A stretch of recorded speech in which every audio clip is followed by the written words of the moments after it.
got Pelican. Ach, Pelican, ja, fantastisch. Hello, everyone. We're just cheers to everyone watching as well. Let me just crack this open. Um, Cheers. Post, as we say here in Germany. Indeed. Yeah. So today, as you've seen from our thumbnail and from the graphic on screen here, we're doing something a little different on the channel.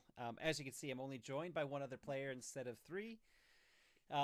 And that's because we couldn't get the full group together today to continue our household campaign.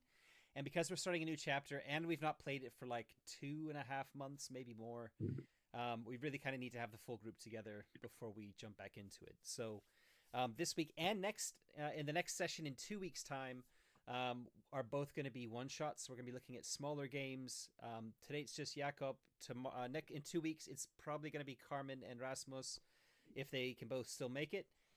And we'll be playing something else. Lightweight, one-shot, improv, ideally low prep to no prep, because that's the kind of thing that is kind of works quite well. I hope you're enjoying the Christmas colors I've got going here. I'm using my green screen, just not in the way it's usually used. And yeah, so Home. What is Home about? Home is a game, a map-making role-playing game for 1 to 4+ players. I've seen in the comments for it on itch that people have played it with 5 and 6 players. Map making. So when I was reading through this, I got a lot of vibes of The Quiet Year, which is one of my favorite games, and this is just a different take on the genre, if you will. So what we're going to be doing is quite a scripted game. Oh, and we're joined in chat by Nick, the creator from Deep Dark Games. So hi, Nick. Thanks for stopping by. This is probably going to be a long stream. Our streams usually run for about 3 hours. I don't know if we're going to have the energy to go through 3 hours, just the two of us, but we'll see. Yeah, so as long as you can join us, that'd be great. We might be coming up with some questions right at the beginning. But yeah, so one thing I will say is I'll try to remember to put a link for this in the description. On Nick's channel, there are 2 actual plays for this game. One is a solo actual play where he runs through the game in about an hour, if I remember correctly. And then he also does a GM-less co-op game with him and a friend named Matt. Great name. Where they're basically doing what Jakob and I are doing right now. So we're just kind of doing a different take on it. So if you want to see his actual play, then head over to that channel. It'll be in the description, or you can just do a YouTube search for Home Mech Kaiju actual play, and you'll find it. Yeah, and like and subscribe to his channel as well. So this game is all about a Pacific Rim style rift event happening on our world, which we will define, by the way. It's not necessarily on Earth.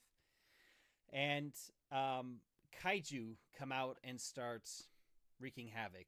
And the game starts a year after this rift event occurs. So our society has a year's time to basically rally together to try and prepare for another event should it occur. Everyone's naturally shit scared that it's going to happen again. Rightly so, because it is going to happen again.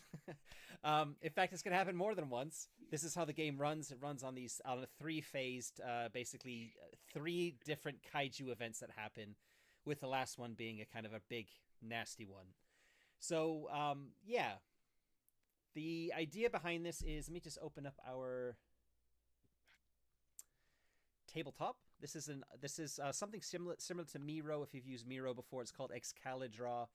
And in the link, I've actually exported a version of this for people if you want to use it yourselves. It doesn't cost anything to run. You can just import that Excalidraw file into it, and yeah, you basically have these sheets, which are freely available as well for your game if you want to play it yourself online.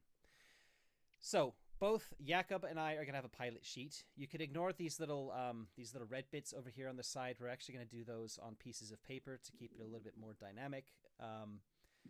And basically, we each have a pilot. It's going to be based on a playbook. So there are, I think, 6 templates that we'll be choosing from. And at the bottom here, you can see that there's two sort of maps. The first one is our world here on the left. The center is the rift. There's a blockade around it, which we've built in the year since that first excursion or incursion, whatever you want to call it.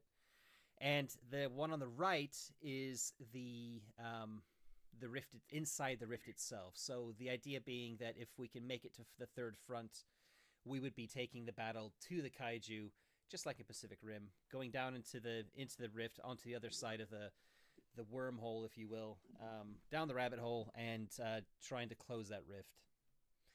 So let's get started. Yeah, so I think the first thing I wanted to do before we just jump straight in, there's a bit of expectation in that this is basically like our world fast forward, like cyberpunk sort of length of time, right?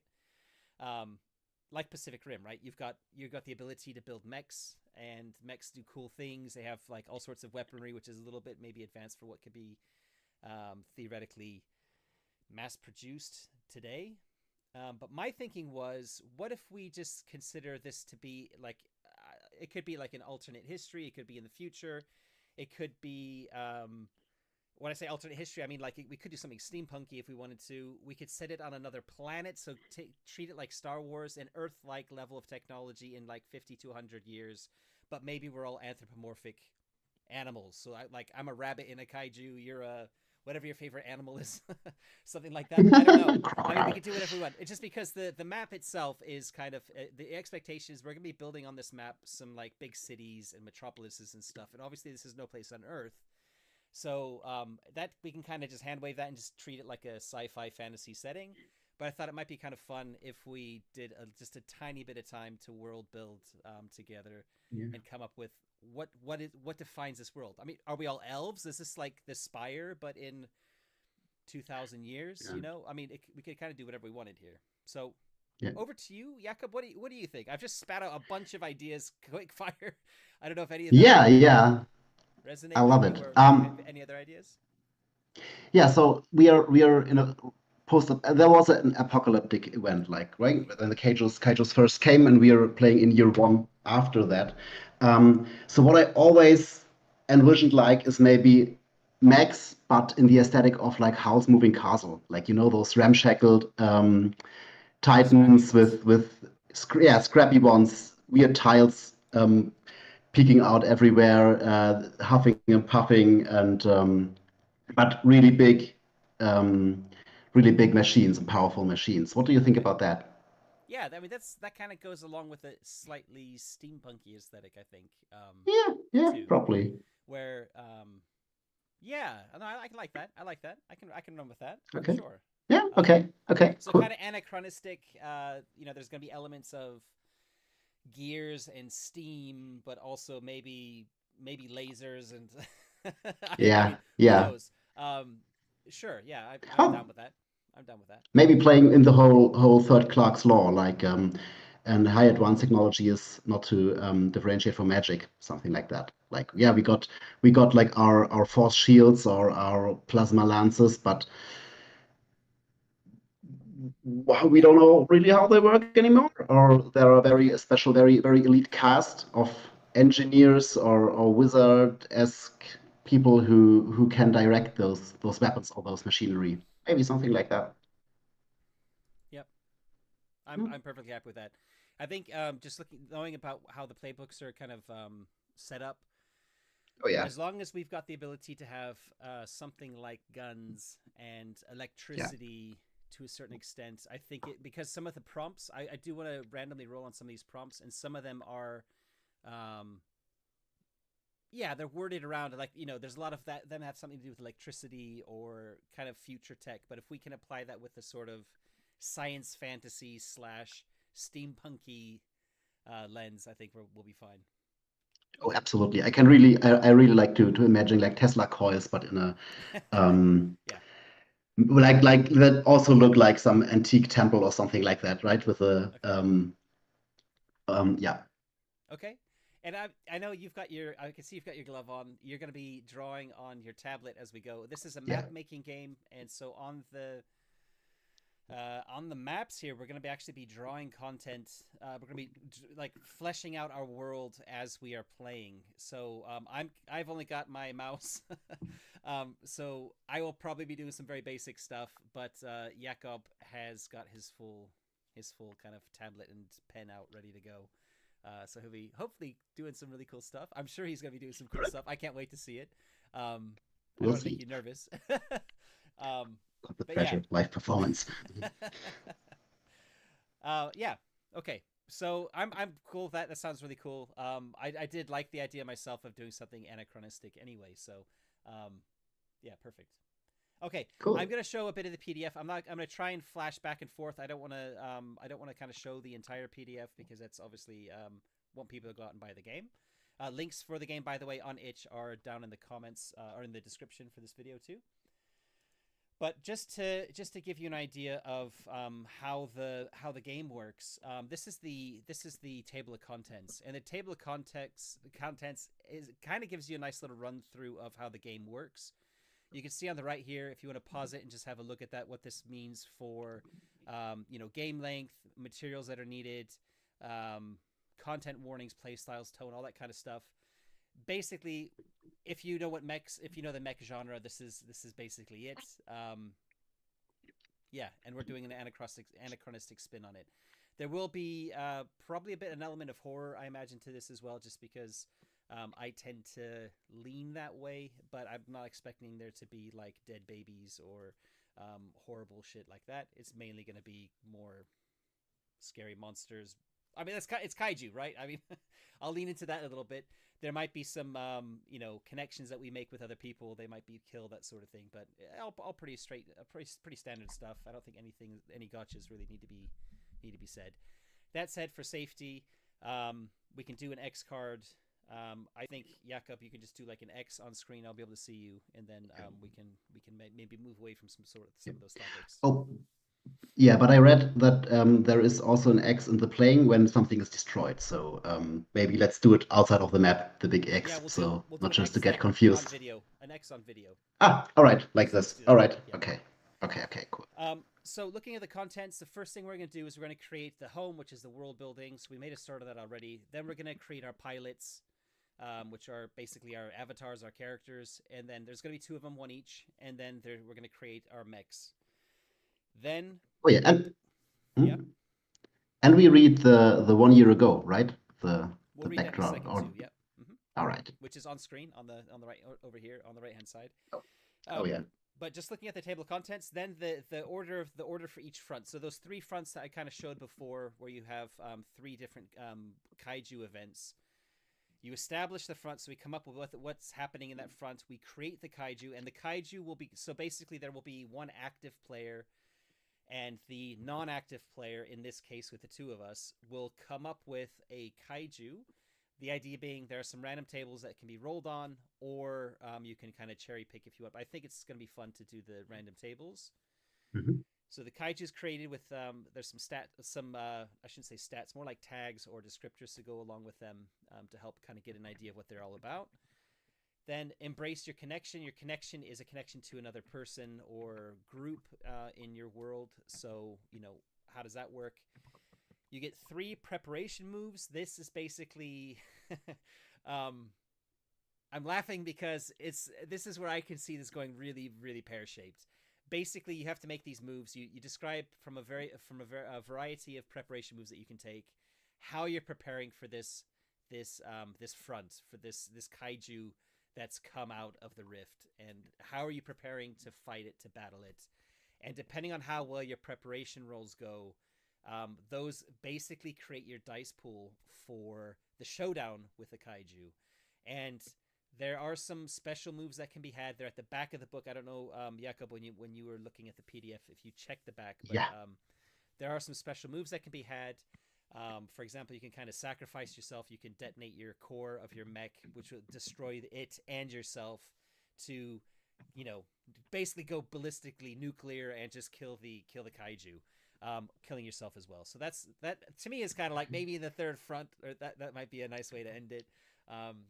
Thinking of those types of films. then you have a little aftermath scene, and then you go back and you do it again until you've gone through all three. And at the end, there's a finale. So I just wanted to show the table of contents because that, in a nutshell, kind of shows the gameplay loop quite nicely. I'm not sure we're going to be able to get through all three fronts, but we can definitely give it a go. So we'll just see how long it takes to come up with everything and figure everything out.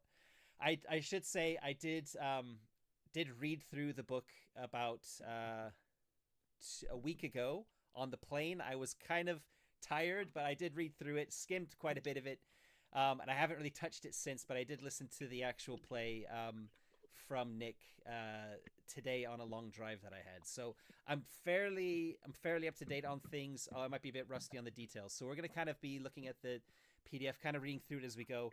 The nice thing about this game is it is very low prep. I could even say zero prep. Especially if you're playing solo, you can just basically crack it out, print off the sheets, and away you go. If you're playing with a friend, you could just basically sit there, open it up, read through it, and play it. And might maybe take a little bit longer, but you could definitely do that in a night. And with like two or three of you, you probably get through the whole thing in like a few hours anyway. So a really nice option for, game nights when your campaign can't play because players are missing. All right, so let me read the 1 year ago blurb, and then we'll get started. Jakob, do you have any questions about anything before we crack on with it? Not yet. So just to clarify everything, both of us will create secretly a kaiju, and then we will explain like the foreshadowing or the traces of the kaiju before the other player finally confronts it, right? One of us will create a kaiju for each front in secret. So if we do all three fronts, okay. then whoever's the active, you're gonna be the first player. So I'll probably be creating two kaiju. We'll come to why in a second. We can find out who the first player is. We'll come to that in a second. But yeah. So there's an active player for each front, and the inactive player who's still making preparation rolls and things. They're the one who come up with the kaiju and insert it at relevant moments during that whole front loop. Okay. And Nick's just said in the chat, I usually play just one front for one shots, but it totally depends on how fast you play. So yeah, that's worth pointing out. We're gonna get a good feel for the game just by playing through one front anyway, and determining how deep into the scenes and the world building we want to go. On Nick's actual play, they go really deep into the world building, which was really fun to listen to. We don't have to go that deep if we want to treat it more like a board game kind of. But yeah, it takes time to draw as well, so All right, let me read through then. All right. 1 year ago, the rift opened and the kaiju attacked. It tore our cities apart, rampaging for days until we finally dropped the bomb. We killed the beast, but lost so much in the process. We knew this was only the beginning, so we built the mechs. Giant war machines, the pinnacle of human engineering, and our only hope for survival. The rift is reopening. More kaiju are coming, but this time will be different. Your home depends on you. Are you ready, pilot?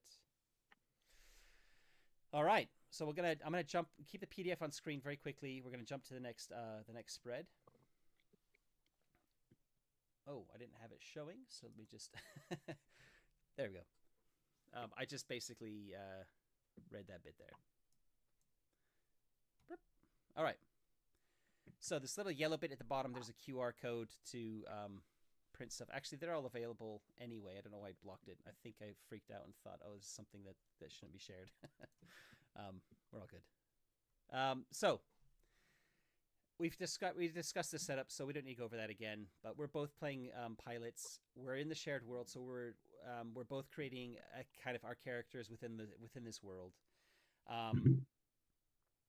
And basically, it says to take turns reading all the sections on page 3 out loud. Why don't we do that? If you want to start with the turn it down, turn it up. And then Okay. Turn it down, turn it up. At any time, a player may ask to turn it down or turn it up. Stop. Listen to the request and do it if everyone else is comfortable doing so. You may wish to turn down use of certain language, certain types of content, or the speed of play, or turn up the intensity of combat, appearances of difficult topics, or any other element of the game. Use these terms to find a style of play that all players at the table enjoy. Please add additional support tools as desired, like the X card, which Like we the X. Okay. especially established before. Okay. All right, So Matt. yeah, so we got dials, I guess, to basically handle that built in, which is good. Okay. Mm-hmm. Embody the playbook. Each player will use a playbook to help create their world in a thematically consistent way. When you need to create something in game, roll or choose the appropriate option from your playbook. You may always create your own answers if you prefer. You may also use the oracles in the back of this book to inspire you further. Okay. Embrace fate. The story ahead is about survival and loss. Mechs will be destroyed, pilots will die, cities will be lost, and the fight for your home will continue. Whether you succeed or fail, embrace your fate and the story of your home. Envision the story. When asked to envision something, imagine what it is and describe it to the other players. Always try to include the human perspective, the hum within the mech cockpit, watching red lightning crackling across an alien sky, or remembering how your mother showed she was proud of you. Keep it brief or expand the scenes as you prefer, but show your world while there is still something to show. Draw on the map. When asked to draw on the map, don't worry about your artistic skills and simply draw what you think is important. Keep it simple or make it detailed, just be sure to leave space for others. The only sacred symbol is the X. Use it only to mark that something is destroyed. And lastly, build together. All players have equal ability and responsibility to create an interesting and connected world. Ask questions, build on the answers, and link your homes and pilots together. Be a fan of the other pilots, mechs, and homes, just as they will be fans of yours in return. So this is, Awesome. as you can probably gather from this, this is very collaborative, very improvisational. So this is the sort of thing I love, especially as someone who does a lot of solo play. You can play this solo, of course, as well. And yeah, let's get started. So we're going to jump to the next page, which is we're basically looking at now creating our characters. And I'm going to not leave this on screen. I'm going to actually open up our tabletop. And let's start talking through this. So I guess the first thing we want to do is we need to come up with our more detail for our home. So who are we protecting from the kaiju? So we need to have a name. I'm going to zoom in. Do you want the one on the left or the one on the right of these pilot sheets? I'm going to take the one on the right because I already erased the pilot name. Yeah. Oh, wait, the pilot sheet is like we can both use one, can't we? Basically. It's because the playbook and I guess we could. Oh wait, I think no, because pilots will die probably. So and there are different fronts on each track. So no, we have to have our own, I suppose. When you're playing it with multiple players, you're meant to each of you have your own pilot sheet printed off. Yeah, So makes totally I did sense. have a think Yeah. that maybe we could do it, but in the end, I think it is meant to be used like this. So let me. Whoops. Oh yeah, that's because of. And then we're gonna put that over there for you. There you go. So you've got a pilot one over on your side too now. Okay. So, any ideas for a home? There are some random tables on page 5 where we can kind of roll for it. I think it would be cool, like if it was a giant plateau with cliffs ending in the ocean and crisscrossed by several rivers and crevasses, like a canyon, um, and then the mech striding across those giant plains. Some maybe it's with like a giant drawings in it, like the Nazca lines or the chalk giants in Britain. And yeah, it can maybe most people live underground because it is rather hot in here. Maybe cities built in the ground with only little tops peeking out, with I've got cranes leading down to the. Sorry, yeah. no. I've got. I mean, this is good because I was looking at the kind of the map that was produced, but we can definitely come up with our own world. I think that might be more fun Yeah, too. yeah. Oh, I So would take. I would even take the one on the lower right. yeah, So this one that's peeking we just need inside beyond the blockade, maybe. need a smaller blockade. In fact, I think there is. I can actually, if you give me a minute, I think. Oh, but why do we need a smaller blockade, Matt? Because we're meant to be building our. I think we're meant to come up with a number of locations outside of the blockade region. Okay, yeah. So it's just, I mean, that's a big blockade, but I guess we could use it. Yeah, yeah. I think it's really, really cool to have part of the landmass of our landmasses on the other side of the blockade. So this For is sure, but it's kind of just interesting. the blockade is has been put up as a fence in case, as like the warning barrier. So if we still Yeah. have stuff inside, then you're kind of almost it's almost written off, right? Because when the kaiju Oh comes, well. the blockade is to kind of maybe contain it ever so slightly, so we have time to mobilize our mechs. Is how I kind of understood it. Yeah, but it doesn't have to Well, be a physical barrier. Like it can also be like you're going warships to be doing more patrolling the barrier. drawing. So if you think you've got enough space to kind of fit stuff in there, then yeah, all right. Depends on the brush size, on the minimum brush size, but I suppose it's I gonna mean be absolutely the fine. brushes on this are Oh, have you tried using the pencil? yeah, yeah. It's Okay. whew. Maybe we could scale the map a little We'll bit scale it up up. Yeah, if we'll that's scale it up. possible. Yeah, we'll definitely do that Wait, because this why is can't I zoom out here? all right. Ah, yeah, now it So, works. let me go ahead and get rid of this map Okay. because what I was thinking is why don't we just create? I want to keep this Rift map because it has the little key on the bottom. But Okay. what we can do is we can actually just create very simply a sort of a map like this. Oh, sure, absolutely. And then just put a circle. There's even, I think, yep, we can even do a stroke circle like this and do Hmm. that. Um,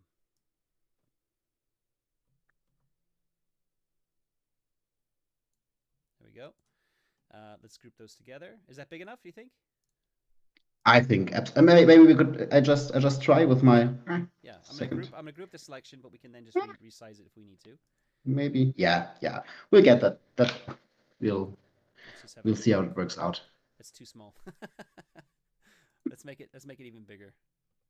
Okay. All right. Apologies, folks. We're getting there. We're getting there. Let's make it that big. There we go. Yes. Amazing. Okay, and then we're gonna put a little. We're gonna put a little like thing in the middle. If you can draw that in the middle, like a Yeah. little triangle, not a triangle, like an upside down V, like an up arrow without the stem.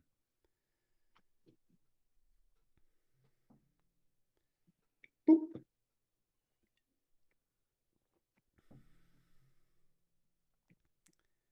All right.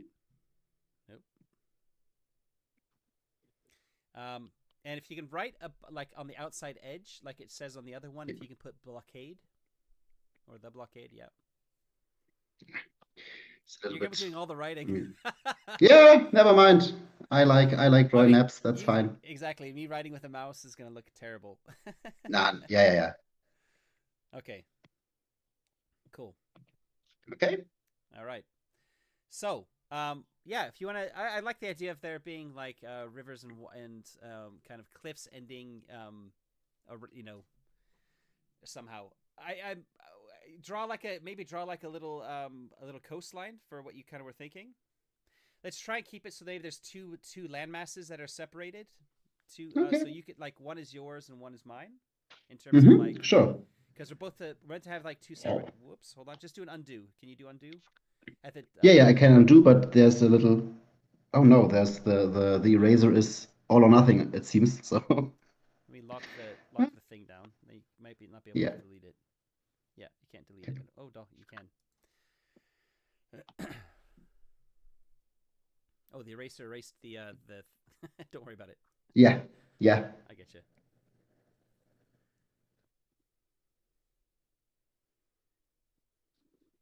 Okay. Oh. No. Okay. Like.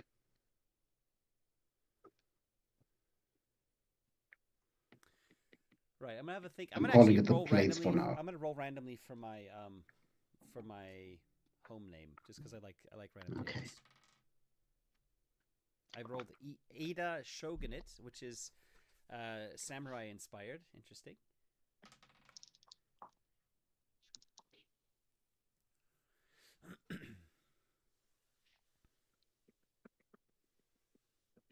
Yeah. Okay, I'll go with that. So go with Japanese sort of styling. Okay. I rolled the Republic of Dar, which is kind of interesting. So I just call mine the Plains of Dar. Yeah. Okay. And mine, let's put mine kind of, let's put mine on the bottom left. So sort of like this sort of region. I'm just gonna undo. Hmm. If you can draw me something kind of similar, and then if I can have like maybe an island up here too, like dipping into the Yeah, blockade, yeah, um, sure. that would be. You also want to dip your land into the blockade, right? Oh yeah, for sure. It could Um, maybe hold on a second. Let me just move that ever so slightly. I want that maybe a little bit more in the.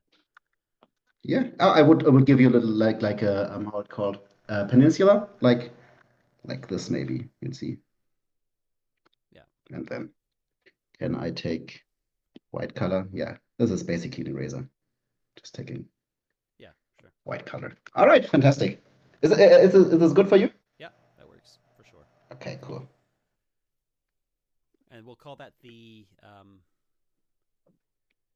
Let's call it Ida with an I.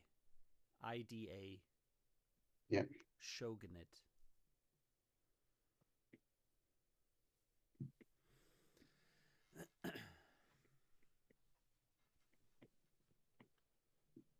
Oh, that was an E. All right.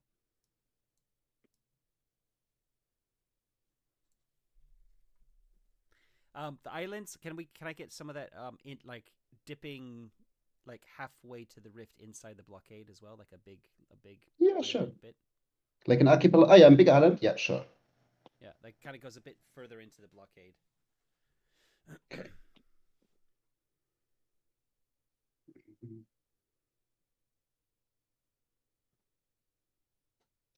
Make a little archipelago here.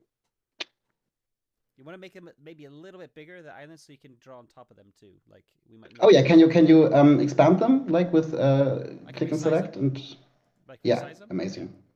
Okay, yeah. Okay, yeah, that works. There we go.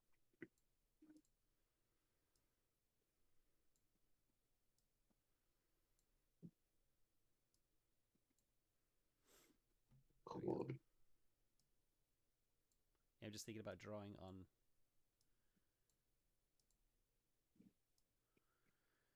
All right, and what are we gonna have in the kind of more on the top and on the right hand side?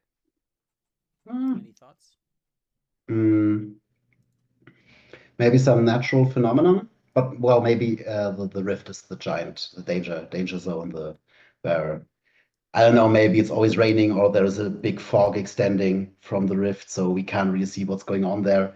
So even if there are islands and single peninsulas and parts of the land stretching beyond the barricade, we can't really see. Would that be cool if there's everlasting mist emanating from the rift?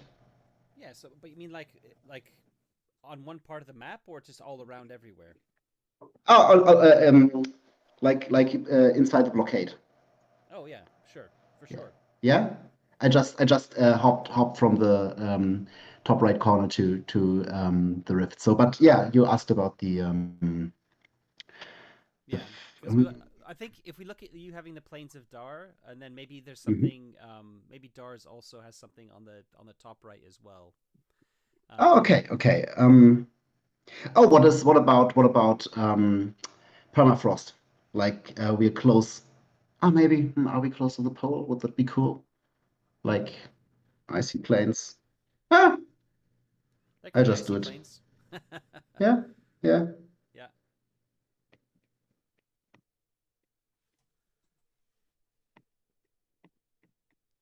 All right. There's a penguin there as well. What is our home known for? So, what are the plains of Okay. Dar known for? What is the Ida shogunate known for? Um, Hmm. Um, maybe. maybe like the Republic of Dar is not a republic for a very long time. Maybe they had a king or maybe a queen. That would be cool.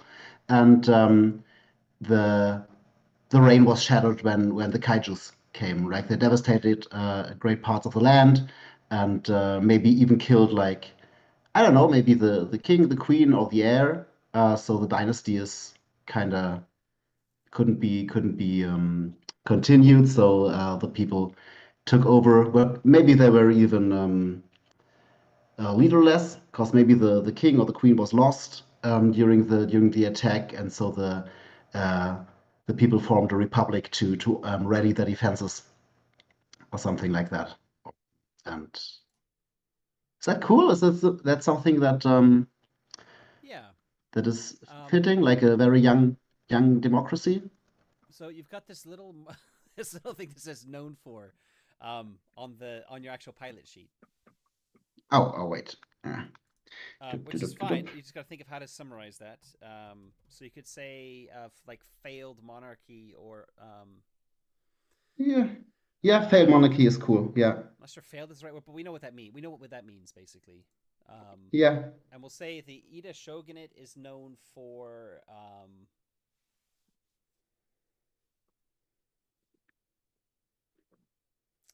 for some reason I'm going with in my head. I'm gonna run with it. Innovation.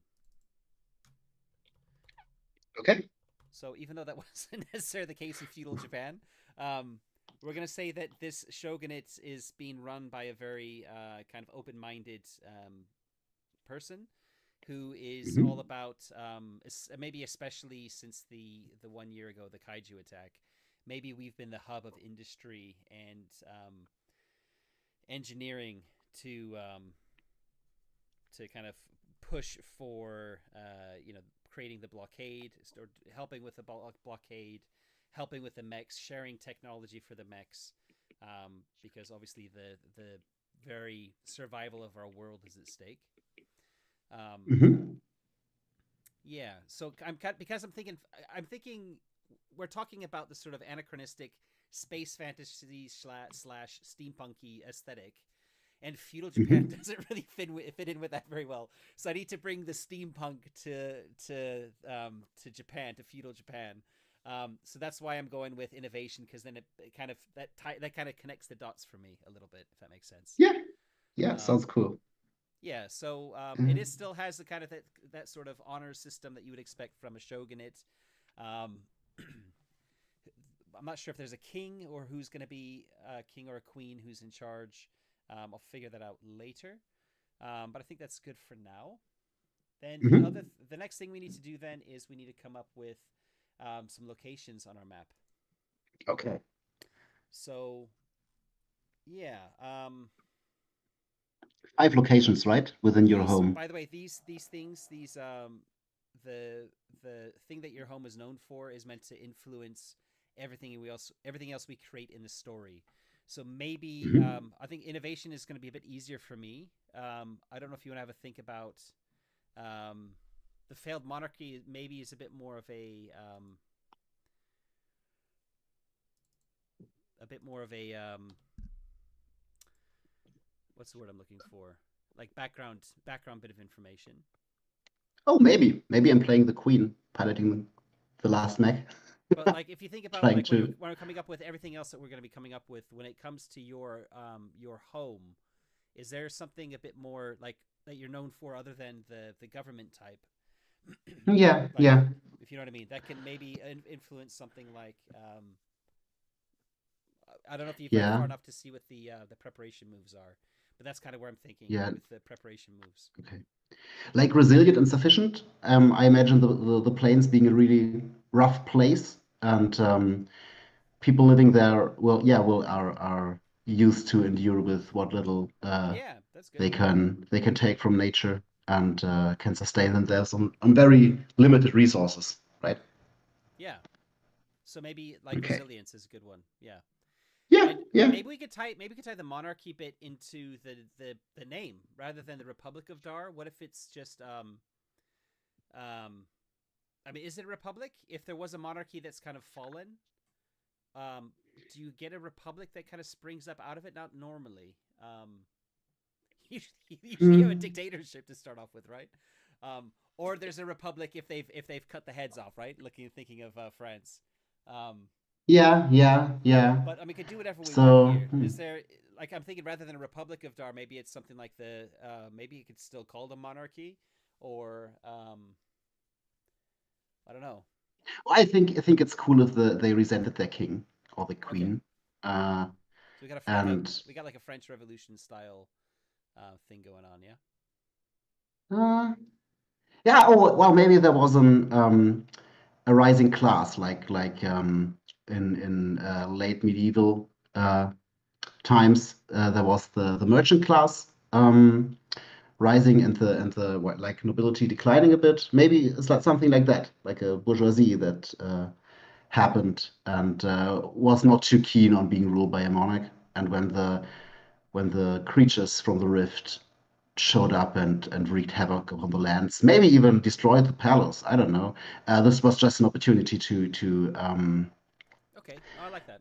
connect all this like city states, cause right we Yeah, have yeah, very yeah, very um, broad plains, and there are the very few centers of civilization, but those are yeah. big hubs. Like So you yeah. basically have the like the Hansastädte, um, Oh yeah, yeah. Oh yeah, very um, cool. Yeah, and the Republic is made up of like whoever's the just spitballing. This is obviously your home, yeah, yeah, but yeah. if the rulers of the Republic are like the representatives of the people, are made up of the wealthiest from each of these places. So you kind of have that kind of Of Roman course. Senate sort of feel, right? Yeah, You don't yeah, get any peasants in the Roman Senate, right? Um, yeah. And they call the consortium is the Senate is called the consortium, I why don't suppose. you draw that on the map then? Where is that? Like Yeah. make that a feature Um. then, Uh. or is it going to be in the Oh, I city? think it. Or it could be decentral. Yeah, Like. neutral ground, Yeah. Yeah. Yeah. Oh, okay. There is. There is. like the Ting, like the Ting in the kind of Viking Yeah. Yeah. and So I think maybe there is. I'm not entirely sure that this is how rivers work, but never mind. There is like some sort of a big well or lake that is where the big rivers flowed from, and they meet. And there is a tiny island, and this is the how was it called? The thing. This is a cool name. Um, yeah, uh, why not? Yeah, the the common ground. It's called the common ground. yeah. Yeah, I don't know if that's funny, but in my German mind it sounds kind of funny as a non-native speaker. So yeah, I'm just common grounds. All right. Mhm. Um, Meeting place of the consortium. so I mean, from what I've seen, this is more about drawing the just to draw the locations like we're making a map without so much writing on it necessarily. Although we need the place names, I guess, too. Um, Oh yeah, yeah. So so think about like maybe like an icon for the other locations. I think the common grounds works yeah, like you've done. Um, okay. let me think of what I want to do. I'm gonna roll some dice. I really like the location names because they're all kind of Japanese style names. Mhm. Without being actual places, I don't think nothing that I recognize. So I got a 5, which is Hiramori. Mhm.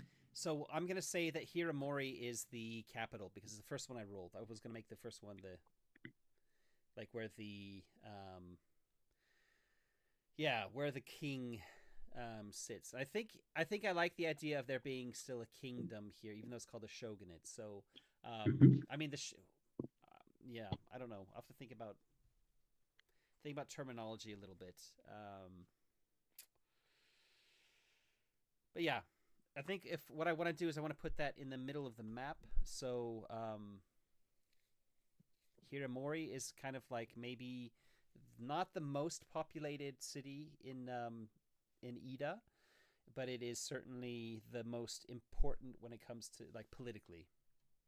Mhm. Mhm.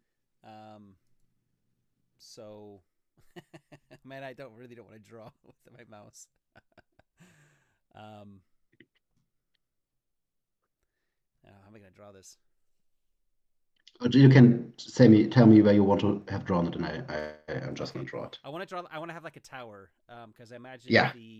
um, the palace is kind of um, basically a tower, right in the center, which is basically exactly what you've done. Perfect. Yeah. Thank you. This they get little Yeah, yeah, yeah. platforms from it, and yeah, something like that. Do, do, do, do, do. Yeah, it's not a big graphic program, Perfect. but No, it that's works perfect. That's fine. All perfect. right. And if you could just give me a Okay. little label for that, and or I can make a text label too, I guess. Yeah, yeah. Do you want to make the text, and I just do Yeah, because I'll do the the text. brush sizes are pretty big. Yeah. Yeah, there we go. And it's kind of a nice size too, actually. All right. Do you have another location in mind? Yeah, I think like a harbor town, like Mm-hmm. where they have connection to the rest of the world, especially to the Ida Shogunate. So I'm putting like here, still wrong tool, um, at the big, how's it called? The well, where the river meets the sea. Um, Estuary or yeah, the mouth of a river. the mouth of the river. Exactly, that's what I mean. Yeah. Just do like uh, like cranes Oh yeah.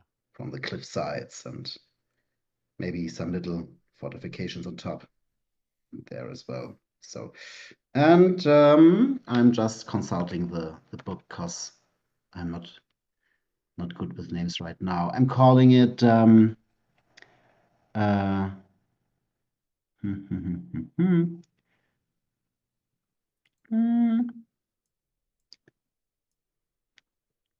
Tiberia. Yeah, Which one? Tiberia, the first Yeah. one. Mm-hmm. Hmm. I'll go ahead and put that in.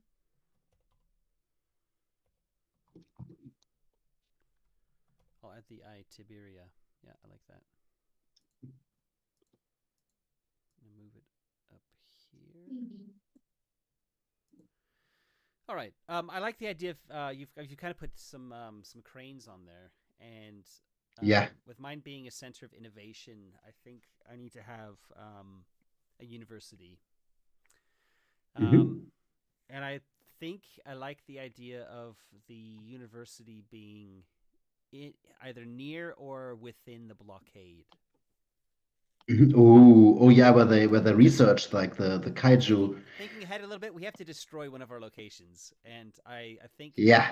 Ah. maybe the university was destroyed. So on one of the coasts, I think if you can draw me I think kind of roughly here, um, Oh, yeah. yeah, Oh, they're behind the blockade. All right. Okay. yeah, behind the blockade. So on the coast, sort of just a like a university style building. Maybe with Yeah. some sort of steampunky, like a tower with smoke coming out of it. Um, Yeah. Yeah. And it's also industrial kind of. So they're doing yeah, like a big globe up alchemical. top. There's a bit of alchemical stuff going on, but also Japanese style. I mean, put you through your paces. I think we have to resize the map and everything, cause or Okay, maybe it's good just to keep it I kind of like it like plain this and actually. simple. I like it Okay. like this Okay. because Fair. there's only Fair. gonna be five each, right? And Okay. I think it's gonna be fine. And I'm gonna call this one. Um, I'm not gonna roll. I have found one I like, so I'm gonna go with Okanda University. Okay.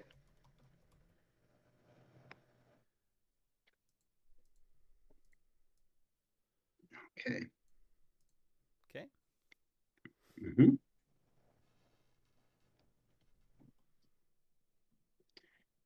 And maybe I'm just gonna redo something on my land masses Mm-hmm. because I really want to have a destroyed capital, where the Oh palace yeah, was once, yeah. and I wanted, yeah, like to once proudly watch the sea, and this is just a rubble with a like sad single towers, like stumpy teeth,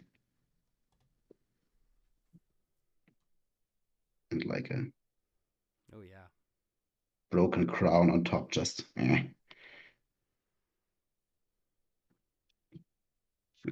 yeah. Dip. Okay, and Just name do it for it. like this, and so we have New Medina. So it is Medina the Great, Oh yeah. because then I can have a new Medina. Whoops.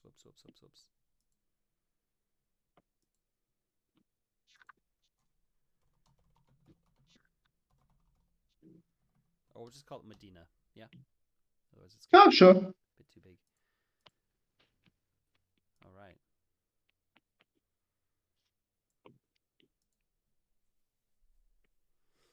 Okay. What's your next place? I'm thinking industry now. Hmm. And can you draw me some mountains and a little like some buildings?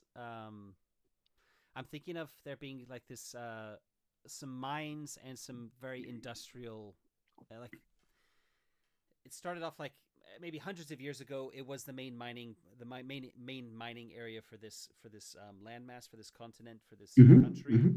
And as innovation took hold, as technology increased, it became kind of like the main industrial hub as well. Hmm. So this is where a lot of the sheet metal is kind of made. Um, and I'm thinking that needs to be kind of think of how like mountains work. I mean, we could do whatever we want. I like the Yeah. mountains running kind of in a line, maybe something like diagonally, like along here. So these are kind of mountains Yeah. going like this, if you know what I mean. Maybe Yeah. going back in a bit Yeah. too. Absolutely. And the mining Yeah. area could be like here, so not too far from the capital. Okay. So there is a really cool trick I heard you, but for drawing mountains on maps. So I Hmm. just do a little crickly crackly line, and then I extrude the mountain sides from this like that, and we have, yeah. If I could have a little bit more variance with the brush size, it would be even Yeah, more cool. it's But not Photoshop yeah, it Motion or works. anything like that or Procreate. Yeah. But yeah, it does Yeah. definitely works. Procreate is do here like a more friendly slopes in the end. And we've got here like the mining facilities. So I suppose, huh? Um, oh, I, Maybe I I make a little just gate, like a gate for a mining shaft, but also something like, I don't know if it's appropriate to put some Tory gate aesthetic in here. I don't know, but something like that. So it's a great gate of the mining city, maybe, or resembling also the that works for me. entrance to a mine. And we've got a little bit Yeah, choo choo, little chimneys to smoke comes out on both yeah, sides. love it. Okay. Okay, so we're gonna call this Tokita. Hmm. This is the name of the city. Hmm. Um, we'll actually put it underneath a little bit like that. Okay. Yep. So that's three Okay. for me so far. How about you for your next Okay. one? Yeah. Huh. You're thinking a lot about the infrastructure. And well, oh, and what would if there is a skeleton of a kaiju that was one of the first wave kaijus that was defeated and stranded on the plains, and that is now a hub for, yeah, maybe like for learning, like your university maybe, but the the people of Dar are much more like salvaging it and researching it there. I And mean, yeah, it's of cool if we course. have. Well, I mean, the Monster Hunter style. We could also have some like we could like use some of the bone or some of its like parts of the kaiju for like maybe it had scales. absolutely. So maybe Yeah. we've Oh, harvested yeah. maybe we harvested the scales, and the skeleton has remained, and we're just like, well, it's Yeah. bone. It just is kind of like normal bone. It's not particularly uh powerful or anything, so we just left like the skeleton has been left there, maybe as like a testament to, right? Yeah. And it also has a research facility on it. I'm really exaggerating.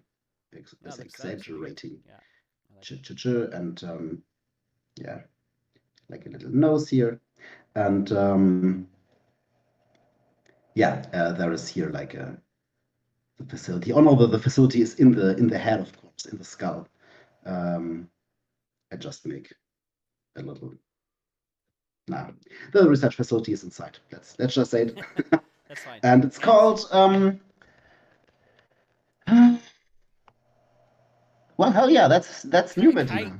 That's Kaiju research facility or something. I don't know. Um, yeah, yeah. which one did you say? Sorry, I didn't hear. Uh, let's call it Hunter's Rest, like Hunter without the H, and Rest. Hmm. Hunter's Rest Research Facility. Like that? I really, yeah, absolutely. I really love the part of Pacific Rim where they do all the world building about the kaiju body part black market thing. Oh yeah, This was was when the movie really is. Oh yeah, cool. There's so many opportunities, and I'm very happy that they even had this short subplot about it. yeah. Okay, Matt. So what's your next Um, location? I want to have something over here in the over here. Ah, on your archipelago. Okay. Yeah. For people watching, this is a laser pointer, by the way. If you're wondering what I'm doing, so it's just literally like it just fades after you do it, which is cool. So I should be actually Cool. doing that rather than drawing and erasing. I'm Hmm. thinking. Um, hmm. Maybe I want to. something how This is something the that's two been built. islands. This is a location that's been built since the thing has happened. So it's not actually to do with the blockade directly, Hmm. but I want it to be maybe there was like an important like trade city on a coast up here. Um, Hmm. if we're talking like it was like on this little bit here, then it was kind Hmm. of like Okay. people would travel this way, stop here, and then they would go on to other other places in the world. Um, You just take a coin as a token, right?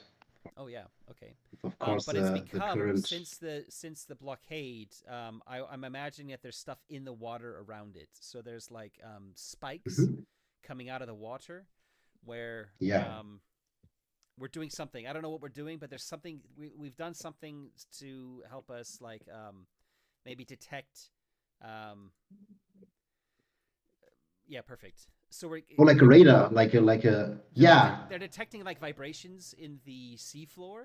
So if there's a kaiju like Oh, okay. walking like underwater, maybe that's the first Oh, kaiju okay. that came Hmm. out. Like because the rift is in the middle of an ocean, right? So Yeah. um, I mean we're gonna come up with what the rift looks like in a minute too. Once that's the start of our first front. Um, but yeah, okay. So that's perfect. So there's basically like we've kind of changed the nature of this important trade city to reflect something that was Hmm. needed. So This we're is gonna like call a this Ishikawa. sentinel station. Okay.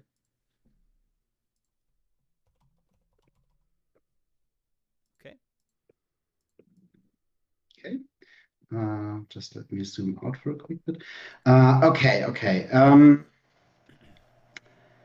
Uh, I think it would be really cool to have a fortified lighthouse on this on this island here. On this island here. Okay. Um, but I don't know if it's too powerful or too vulnerable. That's Because okay. we That's okay. okay, yeah, sure, Because absolutely. We established the rift, right? one of the things that can happen, depending on how well we roll, is that some of our locations can be Mhm. destroyed. So I think Okay. having vulnerable locations is fine. They don't have to be. Basically, if we put stuff inside the rift, that's fine. It's just more vulnerable, and that's Okay. narratively more vulnerable. So we can kind of handle it however we want, really. Yeah. Yeah. Okay. So this is like a lighthouse, but a fortified lighthouse. So there's a Maybe there's like a cannon. Maybe it's got cannons or something. Absolutely, absolutely. It's really like a fortress city. Maybe a little bit like Malta. Because I already established their the Republic of Dar has a lot of underground cities, and as far as I know, also Malta has a big underground city beneath Oh, I didn't know that. um, the city. I think I heard it once. I haven't visited Malta yet, so maybe I'm wrong. And source internet, but I think that's a really cool idea. And of course, we have here. Nah, come on. Yeah. Um, we have cannons poking out. And yeah, this is all the amount of detail that Excalibur allows me. So yeah, this is um, the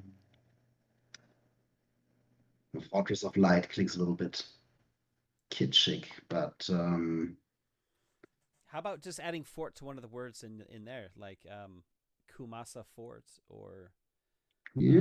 Akura Fort, something like that. I don't know. uh, Um, mm,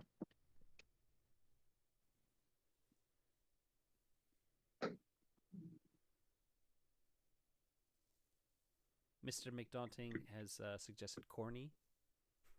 corny. No, Hey, Mr. McDaunting. Hello, let me Lekis as see how well. we. Thanks for joining if you're Oh, still there.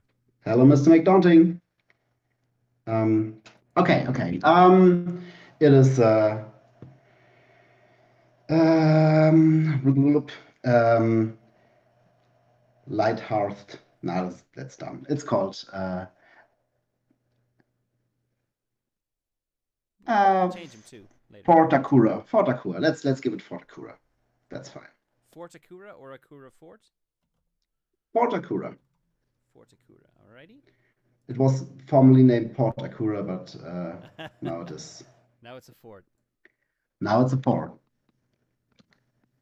Corny was my suggestion for Kitschig. Oh yeah. Oh yeah. That was yeah. Sorry, Tim. Yeah. Uh, sorry. Yeah. I didn't even realize myself I needed to translate that. Yep. Living in Germany myself, so it just goes right past me. Yeah. Like, yeah, I know what you're talking about. But kitsch is also something Kitsch is that you use English. in English. Yeah, for Yeah, sure. yeah, use also in English. Yeah. So, all right. So, Matt, your last location. Yeah. Um.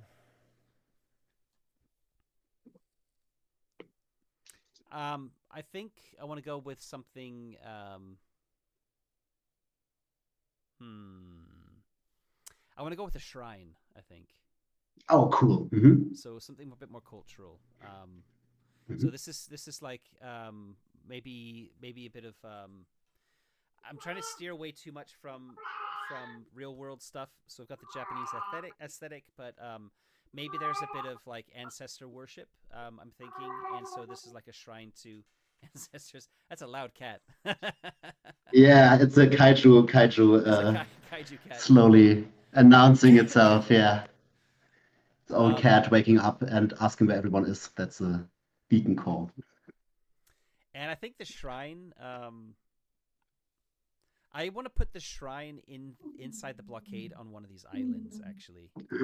All Um, right. Oh, this is so nasty. Okay. I think this one because it's kind of remote, and I like the Wait, idea can that you there's give it? Oh yeah. Oh, okay. so I like the idea that there's like Uh-huh. a pilgrimage that happens to this shrine. So it's not too Oh easy to damn. get to. Okay. So it's like a Yeah. extremely important historical or cultural location, um, kind of off the beaten path, but also now like totally at risk. So there's that Yeah. that kind of element to it, like a little element of tension to the world. Yeah. But maybe there is something that keeps the kaijus at bay. It's not strong enough to establish like a fortified uh, vanguard of the shogunate, but when it's considered as a holy site, maybe that even proves them even more right that this is an important place. You can't establish the big a big I outpost wouldn't. there, but Let's leave it ambiguous. There is okay, no anytime like nobody has suggested putting an outpost there because it's too holy a site, and okay, yeah, the priests are adamant that it's still standing because of how holy it is. Whether that's okay, actually yeah, true or not, it'll be kind of interesting. So that creates some internal like tension within the factions, I guess, within my setting as hmm well, where I don't want there to be some outright magic or anything like that. I want it to be kind of a bit hmm mystical and um, everyone expected like maybe some priests came by boat out of the mists to Ishikama, and we're kind of like we need oh food. yeah, No one's come to deliver us any food. We're starting to go hungry. The pilgrims haven't come, but our shrine is still there. We're still there. The priests, the monks, we're still there. Like taking care of the shrine. Um, what's going on? And people are like, oh my god, you're still hmm alive. So that's kind of like I like that there's kind of this big question mark around it. Like, is it actually yeah, is there something going on that's keeping the kaiju away? Is it just random luck? yeah, Who knows? Who knows? So we're gonna yeah. call this Yeah, maybe they had someone with them to guide them through the mist, like an augur or something like that. hmm, yeah. Just There's definitely gonna be somebody who's risen up as a guru or some sort of holy oh yeah, person. Okay, so we're gonna call this. I'm not sure which ones I've got left. Akashi. Have I used Akashi yet? No. Um, I don't like the sound of that so much. I think. Let me see what I've used so far. Ishikama, Okanda, Hiramori, Akashi, Kitamara.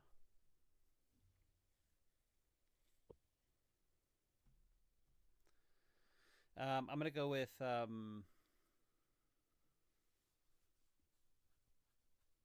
yeah. I'll go with the Kitamura. I like Kitamura. I guess yeah. Kitamura Shrine.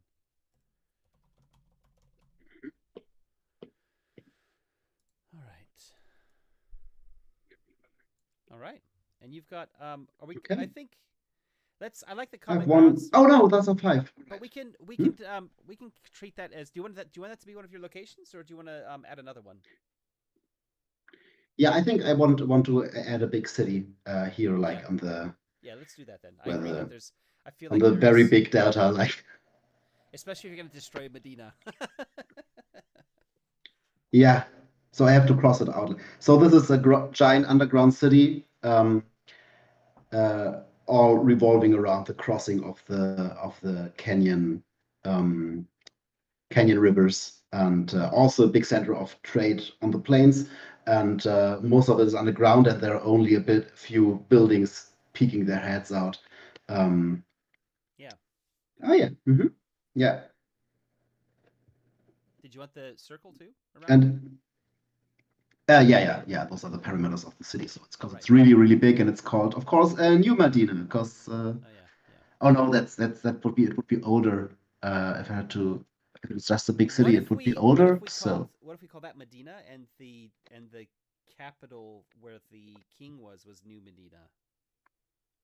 I don't know. oh yeah, sure, yeah, we could do this. Yeah,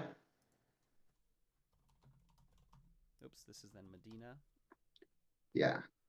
and this is New Medina. Okay. We can move those around so we can read them a bit better, like Yes. that and like that. Do you want me to make a new label for common grounds or? Yeah, if you want to, I can. Wait, just I can hold on. I can maybe do this too. Oh right, okay, that works. already erased everything.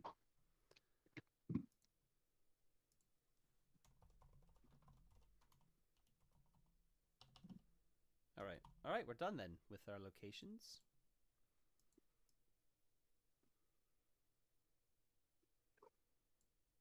All right, let's do one more thing. What's in the permafrost? Is there like a Yes. research facility there maybe? Um, Hmm. You know, I'm thinking of like Hmm. Antarctica. Like Antarctica, maybe there's a ship. There's Hmm. like an ice ship that's been turned into a research facility, like they do in the North Pole. They get those Oh icebreakers yeah. to kind of smash their way in, and then they get so far, then they get kind of wedged and stuck, and that becomes their like research base. Something along Yeah. those lines, I or thought. Oh, I thought maybe dragging Hunter's Rest over there, because there is a skeleton of a kaiju caught in the permafrost, like it died there somehow. You don't know why, and there were, yeah, of course, there was Darian presence, uh, and they, yeah. So I need to, I would have need one more part on the other side, but we'll come to that. Yeah, that's I can move it. So let's just yeah, basically do that. I'll move it here for now. okay. Let's move the word permafrost up a Hmm. bit, like Hmm. that. We can even scale this down a little bit. Yeah, Just fantastic. here we go. I got the grass from the plains we need to put back. There we go. All right, so Hunter's Rest is going to be Okay. Hmm. permafrost. Okay, yeah.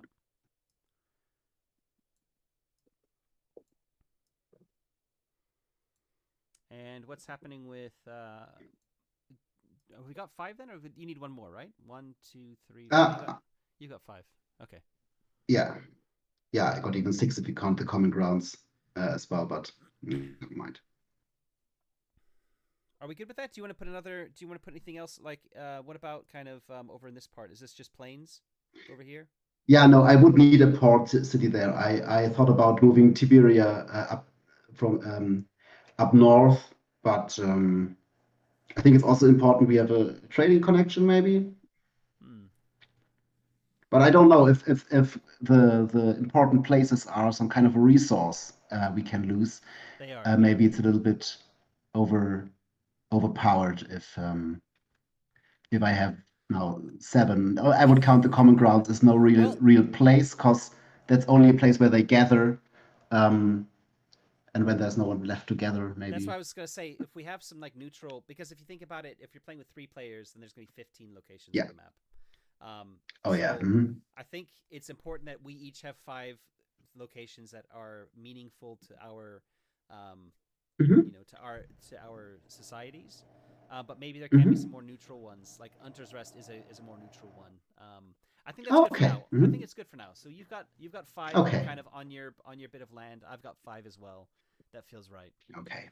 Okay, it does Good. say when all five locations are destroyed, your home is destroyed. So basically, that's a game over kind of trigger. So even if your pilot is Hmm. destroyed, I'm not can't remember if you can come up with a new pilot. Um, but I think basically, so. Yeah. once once your country is in ruins, then yeah, then that's it. Okay, Yeah. so We forgot one thing, Matt, because yeah, I'm doing it right now. Uh, we gotta cross New them off. Medina is, of course, destroyed during the first invasion. Which location from you, My from the university, Ida Shogunate? the You want? Oh university. no, it's already. So I just. Yep. So that was kind of a big thing, but they've been known for their innovation and the center of their learning, which is this beautiful, beautiful kind of university town on the coast, Yeah. has been Mhm. destroyed. Oh, but Can there can may you be make a something to recover from can you there. make a couple Hmm? of rivers leading from the mountains to the Sure. coast? Just like two would be fine. Yes. Doesn't need a bunch. Okay. All right. Wait.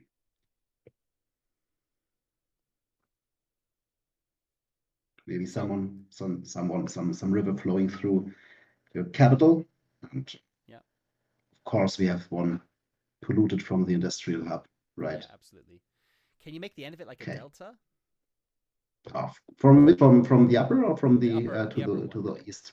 The upper one. Yes, of I course. like the idea of there being like this polluted delta, like Yeah, almost like a putrid swamp. yeah. Give me a second. I have to zoom in again. No problem. Okay, so we need to create our pilot next. So that's our world. We need to Okay. put the kind of the stamp down on our world. Um, I've just seen it in the chat. The Omnissiah. Yep. We're not going to that bit of IP. I Yeah, just I'm looked not at the that word present in the mech. chat right now. I just looked at the word mech as well. Yeah. Okay. Right. Where was I? Pilots. Yes, we need to create our pilots now. So this is basically. Okay. I think we need to come up with a name, a rank, and a connection. We start at rank 1, so yeah, it's all new pilots start like that. The name, I think, what I would like to do is come up with my name maybe after. No, I guess the name is fine. There's a list on page 5 again with the names of the locations. There's also a name of names for pilots, suggested names. I don't know if there are any that jump out at you. Yeah. I'm just gonna pick one of them. Yeah, I want to call my pilot Queen Peckwad, because the Peckwad was the ship of Captain Ahab in Moby Dick. And since we are hunting giant kaijus, I would like to name her that. And she's actually the queen of the kingdom, whose heiress died. And yeah, she's piloting the The Mech, Royal. the consortium build. Yeah, maybe because of their because there's still some value to her title. Um, Oh, Actually, she has no much more power, but she is, of course, the um, tradition has for the queen to defend the land, and so she has the right to pilot the Mech, but she doesn't hold really actual power in the. so Uh, she's kind of necessary because she has the training, right? If you could think of be, yes, if yes, the queen was the one who piloted the Mech, then they're not going to just yeah. let anybody learn how to pilot the Mech. It's going to be something that's kind of staying in Oh the yeah. bloodline, right? Oh, okay, that's interesting. Yes, yes, Maybe. and So that would explain why mhm, the mhm, heir is being tolerated despite all these different the bourgeoisie kind of coming to power, and rather than like arranging an accident, like actually we kind of need her yeah, because yeah, otherwise it's yeah. going to take us Oh, like this is 5 cool. to 10 years to get somebody trained up enough to be a pilot. And maybe they're Okay, doing it on the yeah, side. yeah, Maybe they this got is cool. some other mechs being built that are kind of on the side, but Yeah, maybe she has like a really fancy one. yeah. There's actually one of the Oh, problems really, really. is has to do with it. It has to do with the royal one, the first one. Yeah, yeah, I saw it. Yes, yes. Oh, yeah, maybe Maybe this is cool. that's just spitballing. Yeah. I also thought like this could be like the compromise. So the queen is still there, and she, of course, has to defend the country, even though her Oh yeah, capital is destroyed, and she has no real oh yeah. assets to establish or to assert her dominance. So So, she's then but good as a put compromise, so into a mech. yeah, yeah. So by tradition, the queen has to lead the army, and the army is one giant mech because we Yeah, don't no, have I any like more that. that I like that. anything else that works. And so the consortium holds the real power. But yeah, she is by her birthright. It's her job to man the pilot, but she or to woman the pilot, and but has no more real power because also her heiress died maybe during Oh, the so first this is the actual queen. yes, Ah, okay, all right. Do you, yes, what yes. was the name again? The Pequod, a Queen Pequod, Pequud. Like that? Give me a second. I just have my. Yes, I think it is. Yeah, Okay, I haven't read Moby Dick since for ages, but that's okay. And I'm gonna go with I'm what I just gonna remember. pick a name from mine.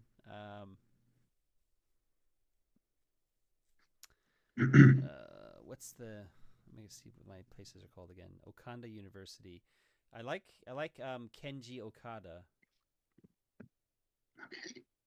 or Ren Kojima. I'm gonna go with Ren Kojima.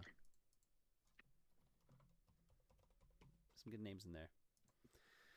So my pilot is him, Ren Kojima. He's a he's actually like I'm imagining him to be more like an engineer, who just has a knack with the mechs when there's problems that people are worried like, oh, we can, like, not just like thinking about the problem. So there's a big amount of innovation. People have ideas. They're really good at coming up with ideas and inventing things, but the practicalities of actually building them, that's where the engineers are really important. And so Kojima is basically, or Ren is basically like one of the brightest engineers in the region, and he's not much of a fighter, but he can basically, he's so good at fixing, has become so good at fixing the mech. He's spent more time in it than anyone else, and as a result, he can actually maybe there was like the chosen pilot for the mech was like going through some like exercises and was like maybe broke something, and he kind of rushed over and was like giving the pilot tips, and then said at one point, like, just very very kind of right brain, like, let me just show you, and he sticks his hand or something in the controls, and he just like fluidly does this thing, like, you see, if you just maneuver this, if you maneuver this lever right here, and it's kind of like there's all these like little like levers and like ropes and stuff inside, because it's kind of it's still kind of steampunky, and because he spent so much time like inside it and building it and fixing it and stuff, he's basically better than anyone. And when the people see this, because this is like at a big public showing, they're like, hold on a second, why is this guy not our pilot?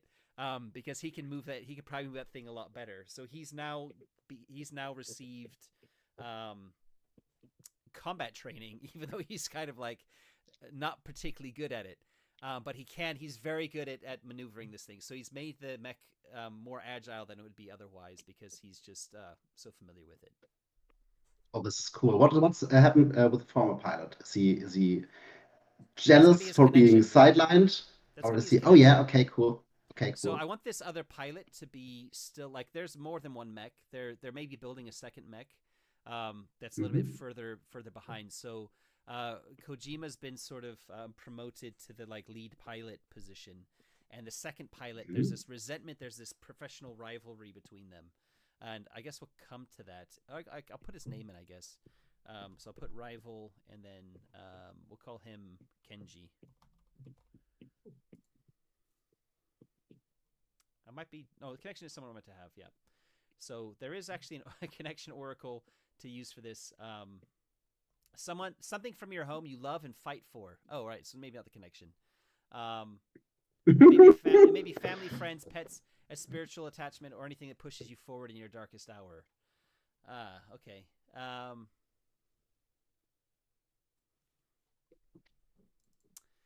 Actually, no. I think I want to keep it as the old pilot. He has basically mentored He's realized that Kojima has this affinity with the mech, so he has actually become his mentor with the fighting side of things, and has really instilled in Kojima the sense of responsibility that he has as the main pilot now. So when things get, when he's trying to think about it's kind of like a friend. They've made this very close attachment now. They're the only like the two main people. Like the old pilot was one of the best. Maybe he was like a fighter jet sort of style pilot. So he's really good at certain types of piloting. He's basically a career military person.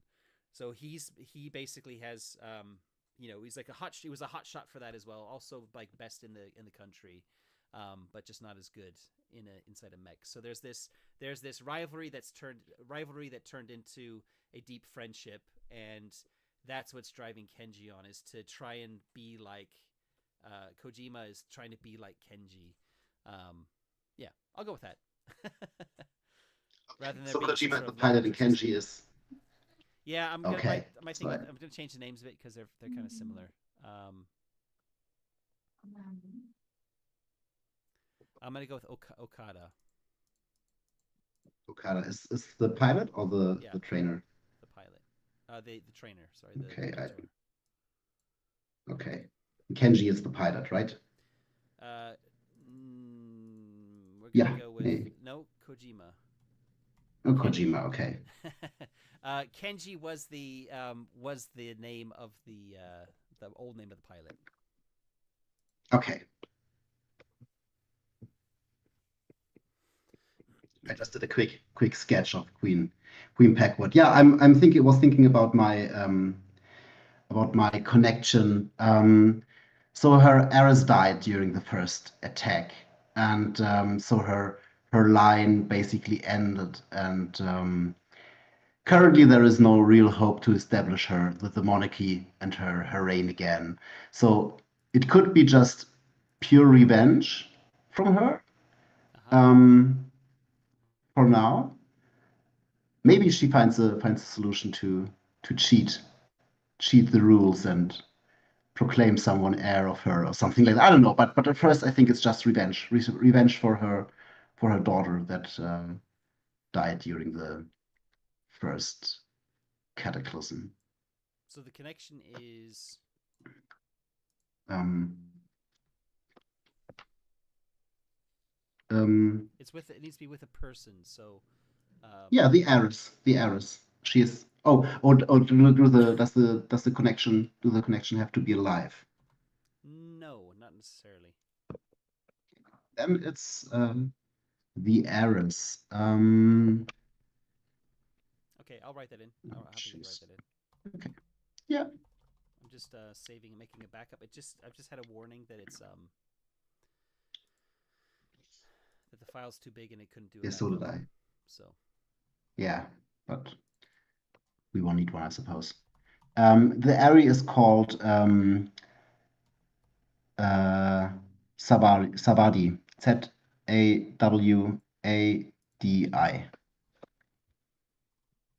the last name. Uh, yeah, Princess Savadi is the heiress. Yeah, but it's Oh, good like it is. heiress, like that. Yeah. Ah, gotcha. Uh, yeah. So that's the female form Yeah, of heir, right? got it. Yeah. Yeah. I'm just making notes on that. All right. All right. Okay. All right. Next, we need to come up with our mechs. So it has a Okay. name, a frame, gear, and health. So, um, I think this is where we look at the playbooks. So I'm actually going to show the Hmm. playbooks on the screen here because they're quite Hmm. cool. Obviously, they're kind of the artwork is for a very specific genre, which is basically like future like sci-fi. Um, but it gives a good idea for what they each stand for. So we have the royal, we have Hmm.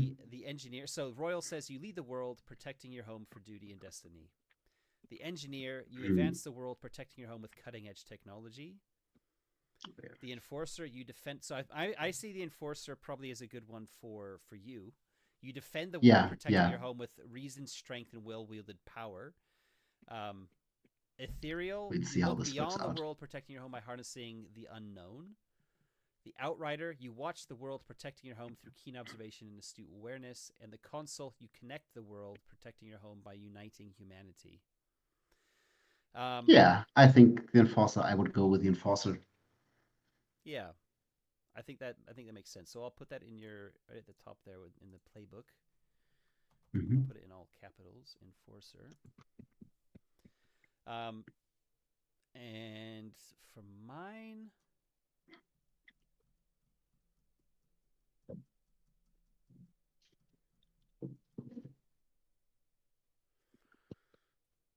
I mean the engineer makes a lot of sense, right? Because it's this innovative Yeah. place. This is cutting edge technology. Really think that's kind of maybe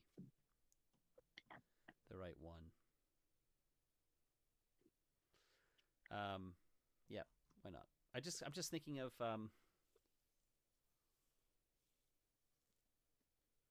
I'm not going to go with that. I like the idea that as Kojima has been involved with kind of fixing things. He's made it much more agile. So I actually prefer the Outrider. I think I'm gonna go with the Outrider. Okay, And I'm cool. also thinking about, just because I know that there is a another actual play, and they chose the Royal and the Engineer. So I think it's cool to showcase maybe two of the other SIGs. So I'll go with I won't go with the Engineer. I'll go with the Outrider here. All right. Okay. Yeah, I like that. So I'm gonna have an Outrider. You're gonna have the Enforcer. So looking at those, both of those, so keep that open when we're kind of referring to. Oh, gotta jump around. Maybe I'll what I'll do is I'll take a screenshot of both of them from the PDF and I'll paste them in Excalibur, and then we can actually. Oh, fantastic. We can kind of check things as we go. So I'll do mine like that. I'm be back in a jiffy. I'm just gonna get my cable for my tablet.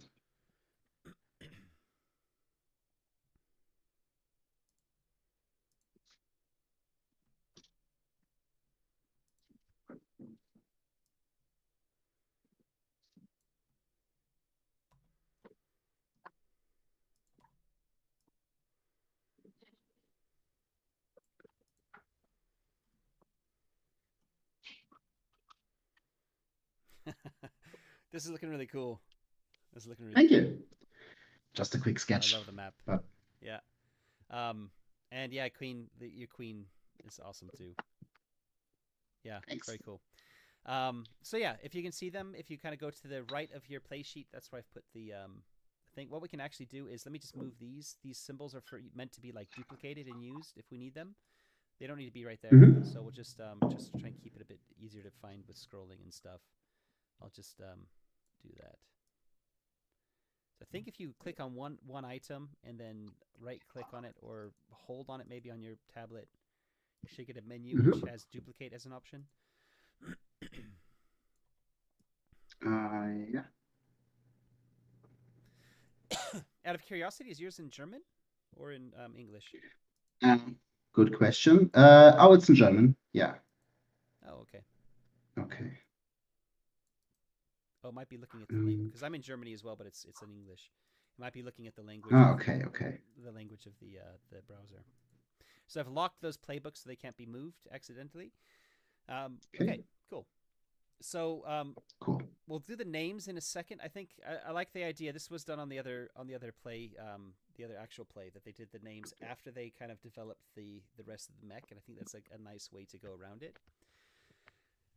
So each playbook offers a different frame or body for your mech. You will add gear such as primary weapons and auxiliary systems during both creation and throughout play. So right in the middle here of your pilot sheet, it says mech. So I'm gonna so for frame, mine is agile, which is exactly what I wanted. So I'm gonna go ahead and put that in mine. I'll do yours as well. Yours is imposing. I can. You can do it. Yes. Yeah, I tried with you, but while you're gonna. Yep. Yeah. Yes. We get one. It says frame and gear. You will add gear such as primary weapons and auxiliary systems during both creation and throughout play.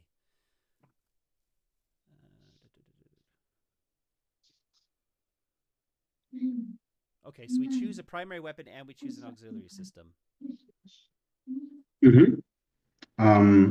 I would choose the harpoon, because this is, if the queen is named Packwood and we are hunting giant monsters, I think a harpoon is cool. Yeah. Okay, I'll add that in for you. Thank you.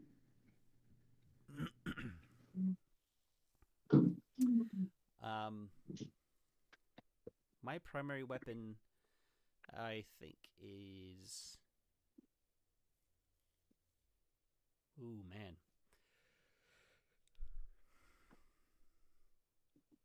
I think Kojima at this stage is not interested in getting up close and personal. So I think that him controlling a drone swarm is a cool idea. Oh yeah, absolutely. it's not very effective, then we'll figure out something else. And what about your auxiliary system? Yeah.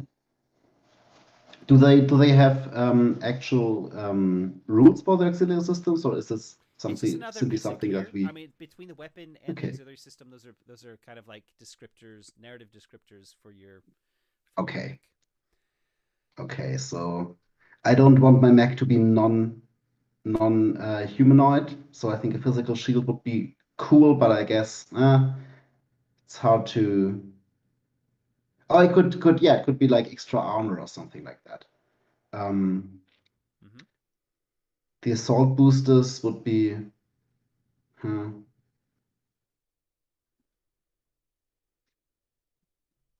Yes, let's go with the physical shield, like extra armor. Um, maybe like a force shield or something. Well, no, it must be physical. So yeah, yep. Let's go with the extra armor. Um, we talked about there being scales from the dead kaiju. What if it's like scale armor? Oh yeah, oh yeah. Absolutely, that's cool. Yeah, So yeah. we'll call it scale armor. Hmm. All right. And have a think about a name for your mech. Yeah. Not yet. Like, huh. Mm,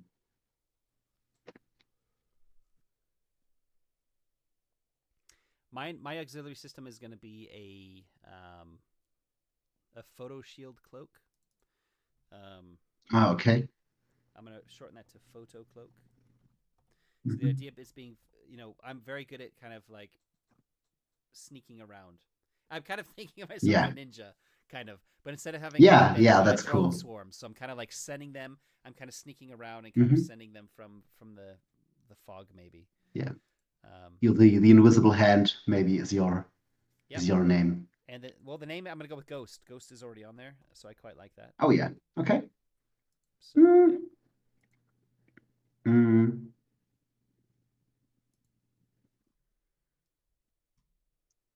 um,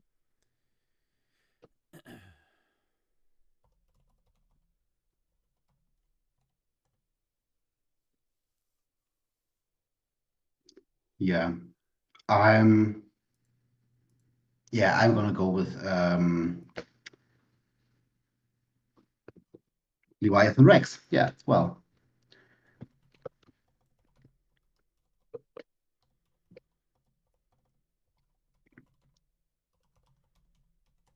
You're gonna go with which one? Sorry. Leviathan Rex. Oh yeah.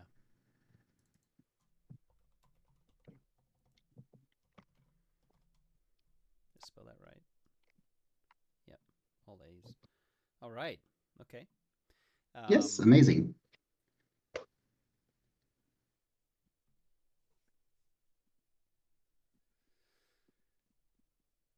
All right.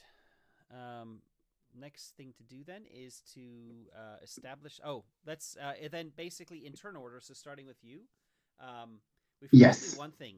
I kind of did it already, which is envisioning your pilot with their connection. So that was me talking about Hmm. the relationship with Okada and them kind of bonding as they're learning from each other. And I do see, by Hmm. the way, Okada learning being more involved on the kind of the repair side for the second and the build side of the second mech, which is still kind of Okay. a build in progress as Kojima's being required Hmm. to learn more combat stuff. So there's this like sharing of information between them. And when it talks about envision, it's about this kind of idea of like we're almost making scenes, if you want, or let's talk Hmm. through your connection. So your queen Pequod, her relationship with her heiress, like what's a scene that happens that's kind of showing that connection. Or imagining her out on the plains, the hissing Leviathan in the background, the six-feet monstrosity nearly, yeah, nearly shadowing her, kneeling in front of a stele, like a grave of her daughter, and multiple silken ribbons flowing in the wind of the plains, and the deeds and history of her name and deeds of her daughter inscribed on this large block of solid rock.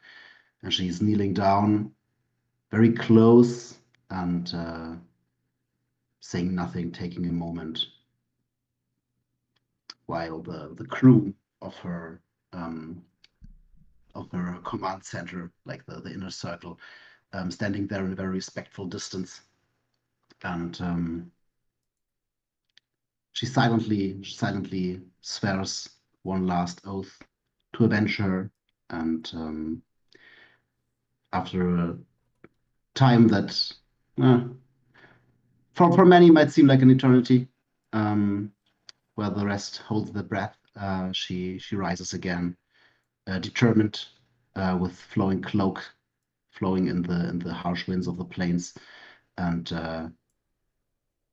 returning to the Leviathan, the circle, the half circle of her attendees, like breaking and ordering behind her as a long column, long row, uh, as they head back during the entrance gates, and with a short, the long hiss, the and during the mechanical legs stir up, and the Leviathan sets itself into motion. All right. And she's inside the Leviathan, right? Yes, Yeah. yes. Okay. There's like We didn't really talk a about that, but I command do console. envision it as a traditional, like where we have to be inside of them, driving them. Yes, Yeah. Okay. yes. And the command room is really like a throne room. There is, I imagine, like in Warhammer, where you have those command thrones of the knights and the titans, where you are I a mean, I little don't bit know anything about wired the to Titans. the. Hmm? I don't know anything about the Titans. Okay, Just yeah. that they're So giant the mechs, pilot is basically. Nothing more basically, than that. Yeah. yeah. So the pilot is basically wired into the Titan, really never leaving the command throne. But yeah, she can Oh. leave it, obviously. Okay. Yeah. All right. So there's some sort of like, okay, that's interesting. So she's kind of just I see it with your portrait as well, that she's kind of got these nubs in her forehead. Are those Yeah. like where she's like maybe putting like rubber um cables, like slotting them on, that sort of thing, maybe? Oh no, I think this would be like their equivalent to a crown. Maybe Ah, okay. All right. maybe they can attach a certain piece of metal to those slabs, and that form a crown or something like Oh that. yeah, Or I like maybe that. it just is it is a minimalistic sort of a crown, or Okay. I yeah, think for mine, something like that I maybe. like the idea that there's sort of like almost a 40K esque uh being like yeah, almost like surgically attached to to like it's an invasive procedure, right? To an Hmm. extent, Hmm. and I like it being with a head, um, Hmm. which means things like when the mech takes damage, there's actual physical pain that's felt because of how it's hooking directly into the brain. Hmm. So I think my guy's gonna also have some kind of like implants, like metal studs implanted into his skull. Not in a crown like shape, because maybe that's considered offensive if you're if you're not royalty, or Hmm. it's just like not offensive maybe, but more like, oh, we wouldn't do that because that's what the royal family from Dar always do, Hmm. um, and we need to do something different. So he's kind of got maybe like two, like on either side here of his temples, um, and maybe like two at the back as well. And I see that he's when he's sitting down in his like or like whatever the chair is that he sits in, or however he's cushioned in there, he's kind of able to like move his hands and legs kind of freely, but he's got this like maybe there's like some kind of thing that sits on top of his head, and there's cables running out of it, like sticking into the plugs, if that makes Hmm. sense. Like a pilot's helmet, sort of like this, Yeah, but also kind of or like a like with these, like I imagine these like suction what's it called when you go to the, sometimes if you have to have like special is it like an EKG where they hook you up with these like kind of like yeah, stickers that are attached to cables? So it's kind of like yeah, a suction version of that, if you will. Um, yeah. Okay, cool. Yeah, and that's like the feed into the kind of the computer for his or the brain of the mech is directly controlled by your brain.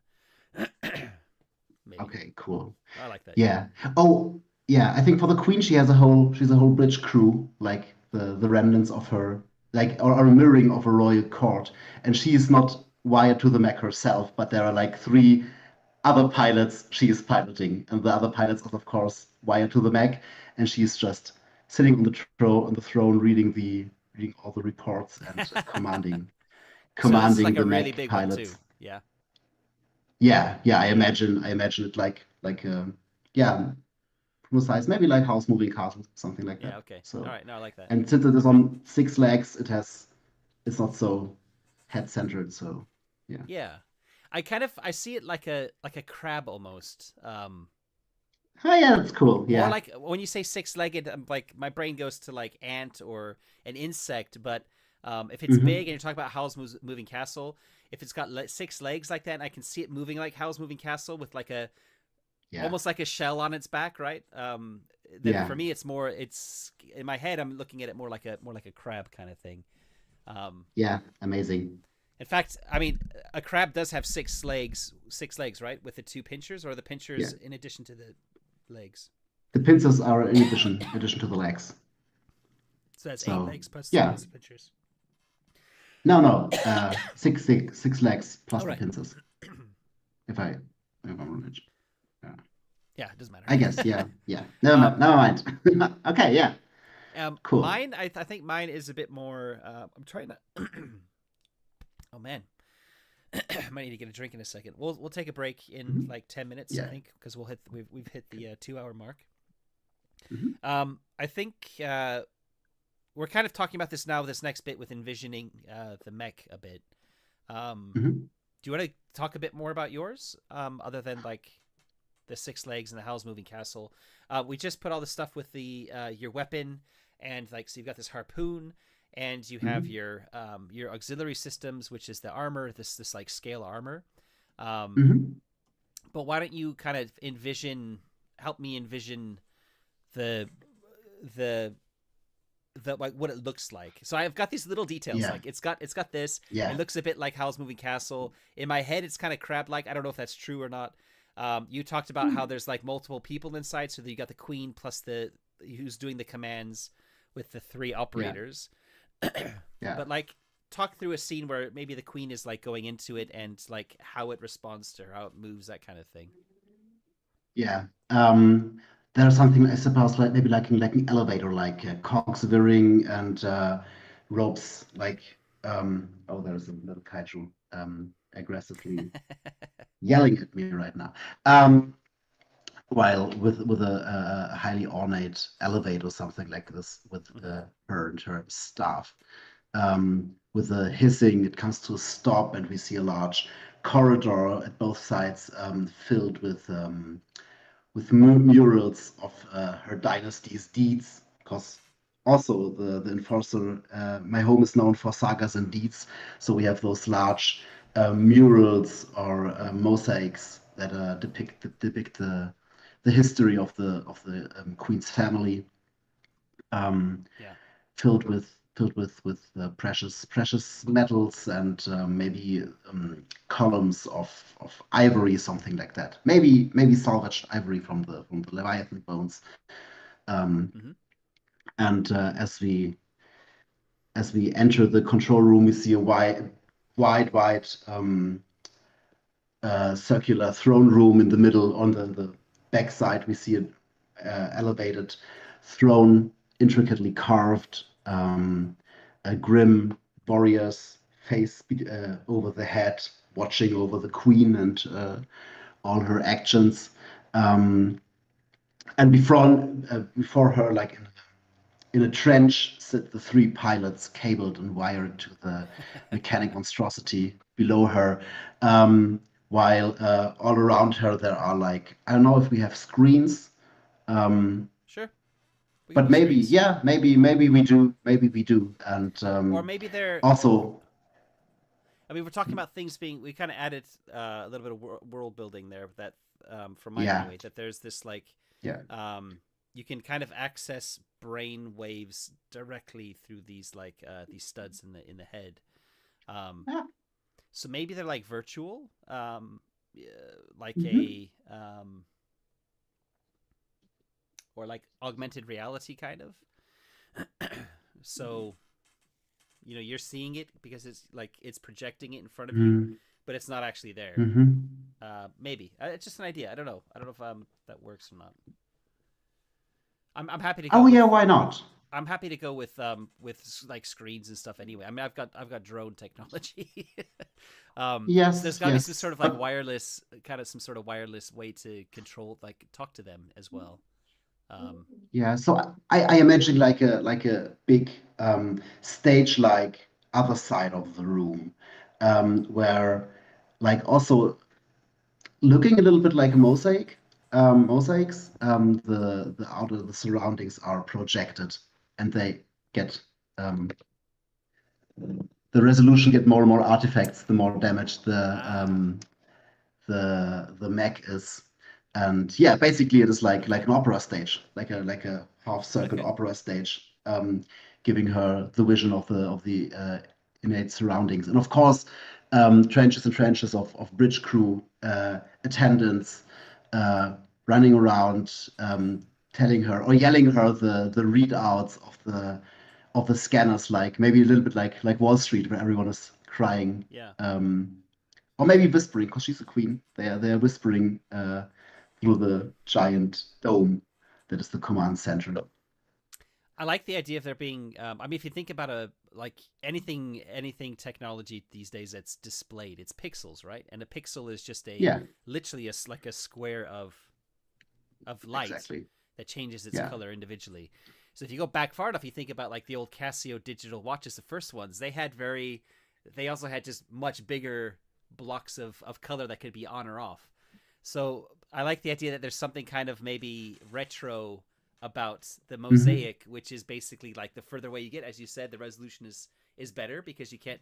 It's the same as if you get like a microscope and look at a screen, you're going to see Yeah. these big squares, and it's not actually. Yeah, yeah.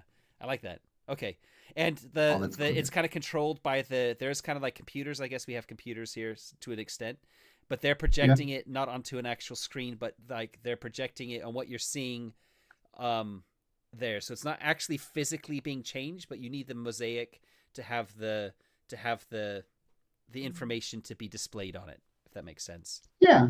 Yeah. Well, it is basically like a screen. Like the mosaic is Yeah. maybe some rare, weird metals or something like that. But Okay. it's so huge and like theatrical. Can she Um, only see the screen when her crown is on? no, no, no. The crown has nothing to do with the mechs, I suppose. The crown is Ah, really okay. status-like, Just the and the yeah, the pilots are controlling the mech. She's controlling the pilots, and she's seeing everything through the mosaic okay. on the Okay. stage. Yeah, yeah. All right. All right. Got it. Okay. Um Yeah, yeah, and she's taking okay. place on the throne, and So uh, I've got a good visualization of the inside of it. The mhm, outside of it, mhm. can we like is there are there pistons that we can see moving? Yeah, What does it look like a little bit? Yeah, from the yeah. outside. I suppose there is hydraulics and pistons moving, but the outer, especially with the legs, which are like insect-like, really angled because they're really long, could be really long, but they're mostly angled when the thing is crawling over the ground. But when it goes into the water, so I can have a little bit of higher ground, or the most part of the mech is above waterline. Okay. And Yeah. so yeah, there are a lot of pistons and hydraulics, but the outer sides are have a chassis of the red stone that the planes are known for, like resembling some sort of the destroyed royal palace, Yeah. also inscribed with stonework or something like that. And Okay. the over the top of the hull is covered with the Leviathan scales, only for an opening to leave the harpoon cannon out, which is also of huge proportions, obviously, and yeah, has intricate details, because yeah, it's a royal mech Yeah. basically. Okay. Yeah. Yeah. Cool. I like it. Okay. Yeah. Okay. Cool. Um, for my mech, I don't know if you got any ideas for the basic shape. It's meant to be agile. Um, uh, Mm-hmm. knowing that the rift started in the middle of the ocean, I think there needs to be some sort of like aquatic capability for it, which is kind of where I'm Mm-hmm. struggling. I'm trying to think of something that could fight well on land and underwater and be swift and silent underwater. Um, Mm-hmm. and I'm kind of going with towards a frog, but Yeah. I mean, a Maybe. frog would be Mm, noisy if it's jumping and landing, right? There's no way that I could think that would. yeah. Yeah. Any other thoughts on Yeah. I was thinking about. Or what is about something like a mud skipper? uh huh Those amphibic tadpole fish that can. tadpole-ish, yeah, with legs. Yeah. Yeah. And they can jump really fast. They are well, they're not very good at crawling on land, but they can do. Maybe your mech has special legs for this, but they have some power boosting jumps, and of course they are fish. They can dive underwater, maybe, Yeah, I like or that. maybe a penguin, cause they can swim really fast. What if I like the mud skipper idea? And Okay. maybe there's like a slight element of transformer to it as well. Hmm. So when it goes into Hmm. the water, the legs actually kind of like fold back and Hmm. become the tail, or maybe become like additional tails. So rather than having just Hmm. one tail, it might have three, Hmm. just to help with maneuverability in the water and extra speed. And on Hmm. land, they kind of fold back down into legs. Um, Hmm. yeah, I like that idea. And maybe not so much with the Yeah, cool. jumping. Maybe it's a bit. Maybe that's the idea is that it's kind of like a humanoid shape with Hmm. a tail on land, Hmm. um, Hmm. and the legs basically, if you kind of like dive into the water, you can kind of fold the legs back, and they kind of click into place, and then they become additional fins. I Okay, like that yeah, idea. that's cool. Yeah, So yeah, that's okay. amazing. So basically, if I take that idea, then forgot my name. I'm just gonna say Kenji. I'm gonna rename him Kenji. I keep saying Kenji, so he's Ren Kenji now, or Kenji. I don't want to say Kenji Ren because it sounds a bit like Kylo Ren. um, I'm gonna go with Kenji Okada because that was the name in the book, and the old pilot Hmm. I'm gonna call him Ren. That way, Okay. we're just kind of sticking away from things. And I keep coming with Kenji. Kenji's just sticking in my head now for some reason, so I'm gonna stick with that. Hmm. So the the Kenji is kind of coming out one morning, like it's morning. He's coming out to do his like training with the mech, and to get inside, the mech is the size. It's not as big as definitely not as big as Leviathan Rex. Um, it's maybe like half the size, so still Hmm. quite big. But Hmm. because it's more agile, it's got less bulk, so there's only space for one pilot to get inside it. And the way I imagine it is that when it's comes to rest, the haunches, the legs kind of go like haunches, like for a hyena or something like that, where they're kind of like jointed a bit funny, and they kind of like are Hmm. angled like this, and they kind of like go tick, tick, tick, tick, and there's like a ladder, these like Oh yeah. ladder protrusions like pop out. So I'm imagining it's very things kind of change with it. Like a transformer, so like when it's in different states, then Hmm. certain things kind of like pop out or it changes a little bit.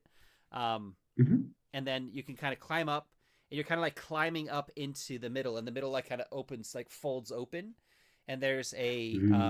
there's like a leather, like like vertical um cushion, body shaped cushion that you Hmm. kind of lean into, and it kind of like folds, you kind of folds into your form a little bit. And maybe Hmm. for Kenji, it doesn't fit perfectly because it was actually made for Ren. Um, Hmm. and Oh, they've cool. never bothered because it's so integrated with everything else. It would be too much work to remove it, and it kind of mostly fits Kenji. He's maybe a little bit smaller than Ren, so like he has to wear special shoes that have like platform shoes, so he gets the extra height. And Hmm. he spent a lot of time like fiddling around with the glove inserts. So he sticks his hand into these Hmm. gloves, and the gloves are at the right height, even though they don't quite get to the end of the arm lengths. And then, as I said before, there's like this thing that's the kind of, we'll say it actually, like his head is like, he can't really move it around too much. It's kind of mostly Hmm. attached when he like slots it in, and then he can kind of Hmm. just move a little bit to the side. Um, and then the plugs go on, and then when he's all ready, then he just has to think commands, because it's wired directly into his brain, and it Hmm. kind of like closes in around him, and as it does, it seals him in so that he's able to go underwater with it. And Hmm. I like the idea. I'm getting I'm getting like anglerfish. I think they're called Oh yeah. anglerfish. Hmm. Images where there's kind of like a thing, like an antenna coming off the head of this thing, and maybe that rather than being a light, it's the Wi-Fi dongle for Yes. his drone swarm, right? So there's some sort of like Hmm. wireless technology, whatever it happens to be. I don't think we need to really worry about coming up with the details. That he's Hmm. able to control the swarm, but they have to be within a proximity of him or of his mech of Ghost. Otherwise, yeah, the connection is lost, and they just become inert drones that they can't move. Um, Hmm. the photo cloak I see as being a figurative cloak. It's actually like a field that's generated Hmm. around. So there's like little sensor nodules all over the drone, and they emit this Hmm. sort of like camouflage effect that helps to hide it. So it's not actually a physical cloak that's pulled over or anything like that. It's kind of like a stealth shield field thing. Hmm. Um, Like scrapping the signals and the presence, cloaking the presence. yeah, yeah. And color wise, it's colored to be especially in case the cloak fails. There's been issues with the cloak underwater. Um, Hmm. it does work, but it's a little bit unreliable. They're still trying to get to the bottom of it. So Hmm. because of that, they've decided to give the armor, like give it a paint job that is shark like. um, Okay, cool. so you've got this sort of like lightish gray on the back side, and on the bottom side it's kind of white, so that when you're like Like looking counter at it, shading. counter shading exactly. Yeah. um and yeah, because that's how basically swims, like a kind of like a fish when he's Hmm. underwater. Like All right, this. I think that's enough. We're spending a lot of time on that, but basically Yeah. finished now. So the next section is to talk about the front. We're only going to have time for the one front, which is what Nick did Yeah. suggest in a one shot. So I am having fun with this. Just the world building. It's really fun. Absolutely amazing. Um, Yeah. Yeah. so we're gonna end up coming up. We're gonna actually crack the dice out in after this break. I am gonna have Okay. to put up like an interlude screen. I guess I could just stop the. That's fine. I think we'll keep it up with the. I'll show the map. I think that's a better idea. Yeah. Oh, I drew your Mac actually next to your play Oh, sheet. To your awesome. just like sitting here. Yeah, I like It's a the I little like the tiny. kind of fin on the back as well, the dorsal fin. Yeah. Um, Yeah. yeah, awesome, perfect. Yeah. Just a And the quick sketch. almost like like a an old diving suit Oh helmet yeah. on the front there. I like that too, because that kind of ties into the steampunky. If you played Bioshock, you familiar with Bioshock? Yes. So the Big Yes. Daddy in Absolutely. Photoshop, that big helmet at the front. Love it. Yeah. Oh yeah. Okay. Totally. Yeah. Cool. Awesome. Nice. So the So only thing I didn't really mention is my primary weapon is the drone swarm, or does it just say weapon? yeah. I don't know if there are additional weapons that Kenji's been given. What are your thoughts on that? I mean, it probably makes sense that there is some sort of secondary weapon that can be used if it's needed, and I like the idea of it being sort of like a traditional spear, just extremely large. Um, Hmm. so maybe there is, you know, Maybe there's a spear as well, but it's nothing Yeah. special. It's basically just a it's a large stick with some metal on the end. Um, Yeah, huge proportions, of course. So, yeah. but like, So it's not. I mean, a lot of the weapons that are kind of on the play sheet are things like plasma spear launcher, yeah, photon missiles, gravity bombs. So this is basically just yeah, I love that. That looks amazing. yeah, So it's yeah, because it's so big though. It's like the size of a tower almost. It's huge. yeah, Um, yeah. and I do think it's made of wood. So they've found a really tall tree, like really tall Hmm. straight tree, like a spruce almost. Um, and use that as the base. So it's like an entire like huge tree as the shaft. And then they've attached this just big chunks of metal to it. So it's quite sturdy, but it definitely can break. So I think that's Yeah, it's like a fallback. and I think it has some supports on the head of the spear, like the Eiffel Tower, because it's so big and have to withhold so much impact. So it has to be more sturdy because it's such a spear of such big proportions. Yep. Maybe And just figure out. the drones, I imagine I was thinking of piranhas. Hmm. So when they're underwater, they basically they're also agile, they're fast, they're fish, and they Hmm. basically have like razor teeth.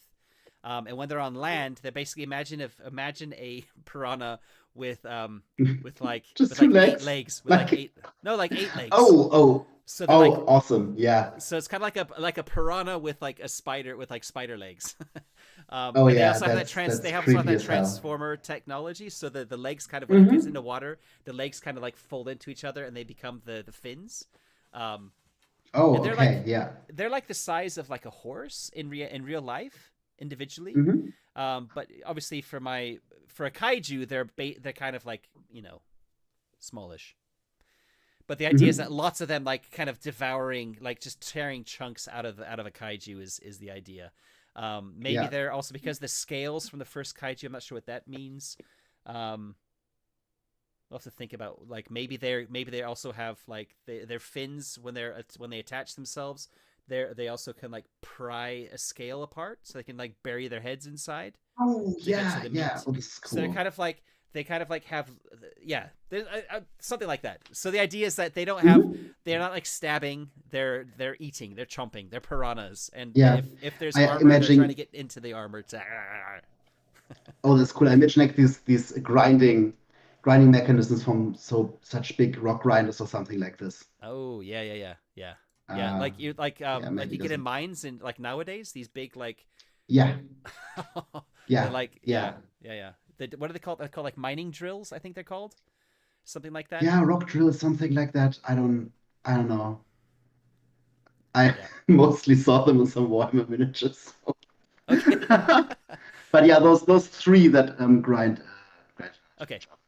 All right, maybe let's the take a 10 minute chat. break because I need to just Yes, yeah I need a quick break. yes. Um, oh, I just saw you. I didn't see the image yet. That's cool. Yeah, Okay. yeah, Yeah. love it.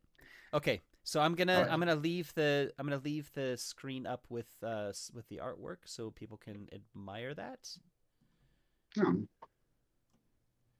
and I'll well, just switch. I imagine the drones being attached to the side of the body, to his flanks, like this toad that has her young on her in her back, like with those Oh yeah, yeah, yeah, like maybe something like this. yeah. So they had like attached to me until I'm ready to deploy Hmm. them. They don't Yeah. have any kind of censored what do you call it, cloaking technology. So Hmm. the idea is that they also distract the kaiju while I can stay quiet and maybe I can get a spear thrust in at the last moment, that sort of thing. Oh yeah, that's cool. All right, cool. So let's take a quick Good. break and yeah, Okay. 10 minute break, and then we can see how much we can get through. Do you have a Okay. cutoff time? Maybe 11, half past 11 would be 11 wouldn't work out, but half past 11, is this You still sure? cool? We can also maybe try and come back to this some other time too. Oh, Um, cool. Sure, sure. Yeah, um, why not? Just we spent a lot of time on the world Yeah, building. We can set up the yeah, layout. Let's just see I'm how far we get. We can like set up the layout. We can maybe do the first few rolls or something for it, and okay. yeah, okay, Yeah, okay. So we see. Let's have some maybe time half quarter past 11 or something like that, yeah, and we'll that sounds good. revisit our kaiju world, our home. We will visit our home uh, some other time. So, but first we've got a break, I Yep, suppose. yep. So let's Amazing. 5 to 10 minutes, whatever, however long you need. All right. Yep. Okay. Okay, we'll be Okay. back. We'll be back then. Yep. Thanks for watching, everyone. See you later. See you in 10 to 5 minutes. Yep. Okay.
Okay. Okay. All right. We're back. Let's go. And post. Yeah. Cheers. Yep. Cheers. Okay. Time for the front. So if we zoom in on, we're going to zoom in on yours. And this is where I'm going to be creating the kaiju, I think. Let me just have a look. So that we start with front one, and then we repeat this process 3 times to play the entire kind of like campaign for the game. The front is the edge of our war with the kaiju. The fight begins in our world, but we must push new fronts into the rift to stop the source of the kaiju. Each front has a description, danger level, directions, and questions to answer. It is separated from other fronts by a boundary on the map. Okay. So, for example, front 1 is the blockade. The blockade is on our map. The second one is the rift. The rift is is obviously the center of our map. And the third front is the source, which is basically the rift map, the little map with just the big circle around it. And those are our 3 fronts. Those are our 3 phases of the game. Each pilot should expect to face their own enemy kaiju. So at the end of every front, if there are 4 pilots, there will be 4 kaiju and 4 one-on-one fights at the end of the front. Okay, so I kind of described that differently with the single player. You were right in what you were saying then at the beginning, which is that we each come up with a kaiju for the other person, and then we're revealing them during play. So we're fighting our own battles kind of simultaneously. Yeah. Okay, but first we read the text for the first front. Yep. So we'll read through the description, the danger level, and the directions. So what do you want to start with? Do you want to start with the description? Oh, let's. Yeah, sure. So we take turns. Yeah. I'll start with the bit with the date. I'll just start with the top bit, and then you can take over from description. So front 1, the blockade. Date 1 year since the first invasion. Description: the past year has been hard. Engineers barely slept as they built the mechs. Pilots spent countless hours in training. Scientists studied the rift with every possible sensor. We prepared the blockade, the emergency shelters, and the warning systems. We've pushed as if every day was our last, because it very well could have been. The wailing sirens mean the day has come, and the rift is open again. We have no idea when they will arrive, but it's inevitable now. The kaiju are coming. We need to keep them within the blockade and away from the cities. We need to stop them before they reach our homes. It's time to show us what your mech can do, pilot. Good luck. All right. Danger level. Your mech is ready for combat. It has 2 health. Scans indicate a Nova class kaiju. It has 3 health. This kaiju is more powerful than the first invasion. If it defeats your mech, it will destroy 2 locations or upgrades. Yep. Directions. Draw the starting upgrade from your playbook somewhere in your home. Okay. Like the starting upgrade is my command center. Okay. And I've got a research institute. Okay. Okay, cool. So we have to draw them in. All right.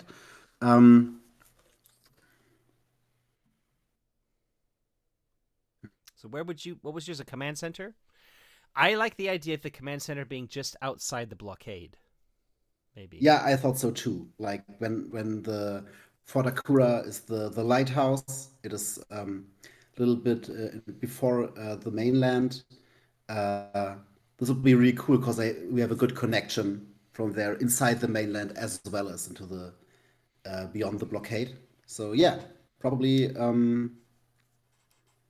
What if there's a gigantic cable running from Fort Akura to the command post? Okay, yeah. Like a flexible but very strong cable. This would be cool.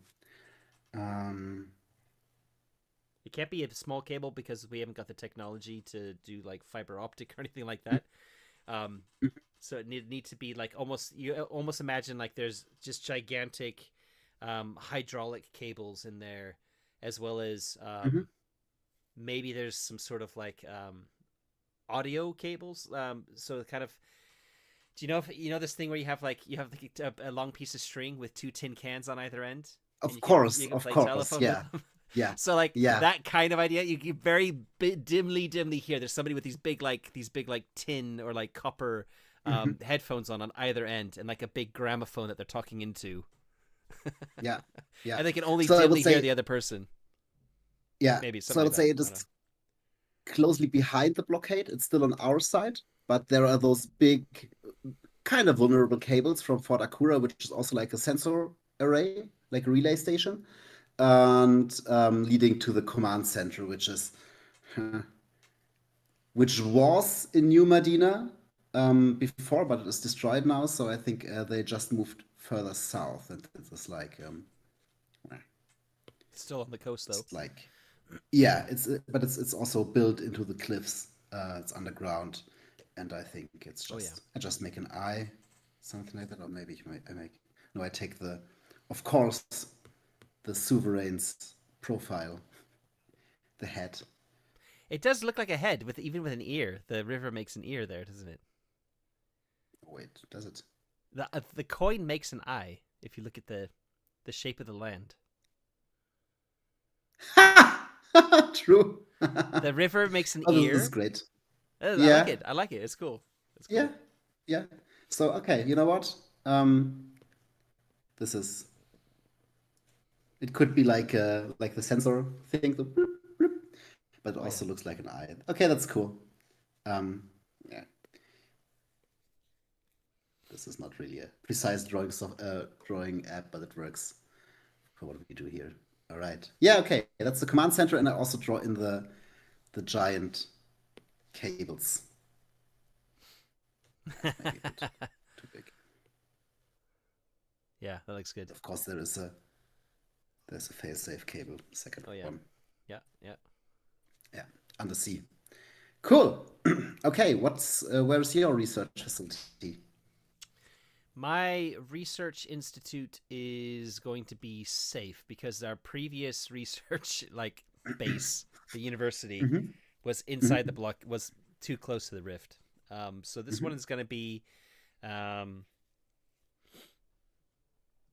I'd say we're gonna put it here on the other side of the mountain. Okay. Okay. And I'm getting a satellite. The image of a satellite dish is popping into my head for some reason.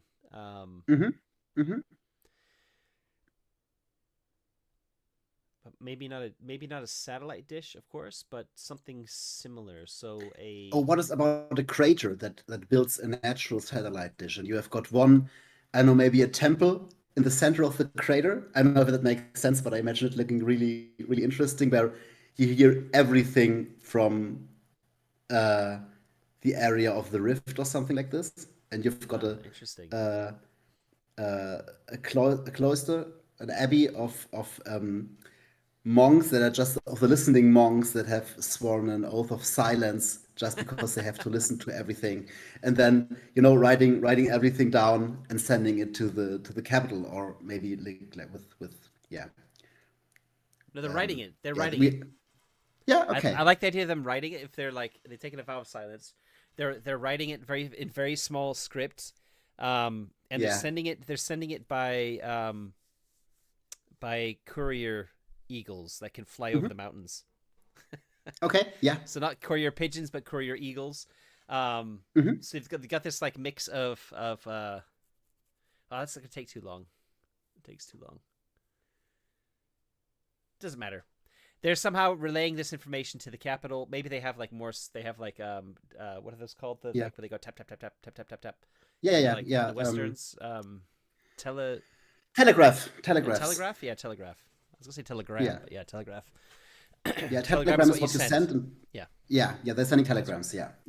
So I just draw a crater. Yeah, yeah. And it's like the maybe the Abbey of the Ear or something like that. Or I was gonna go with um,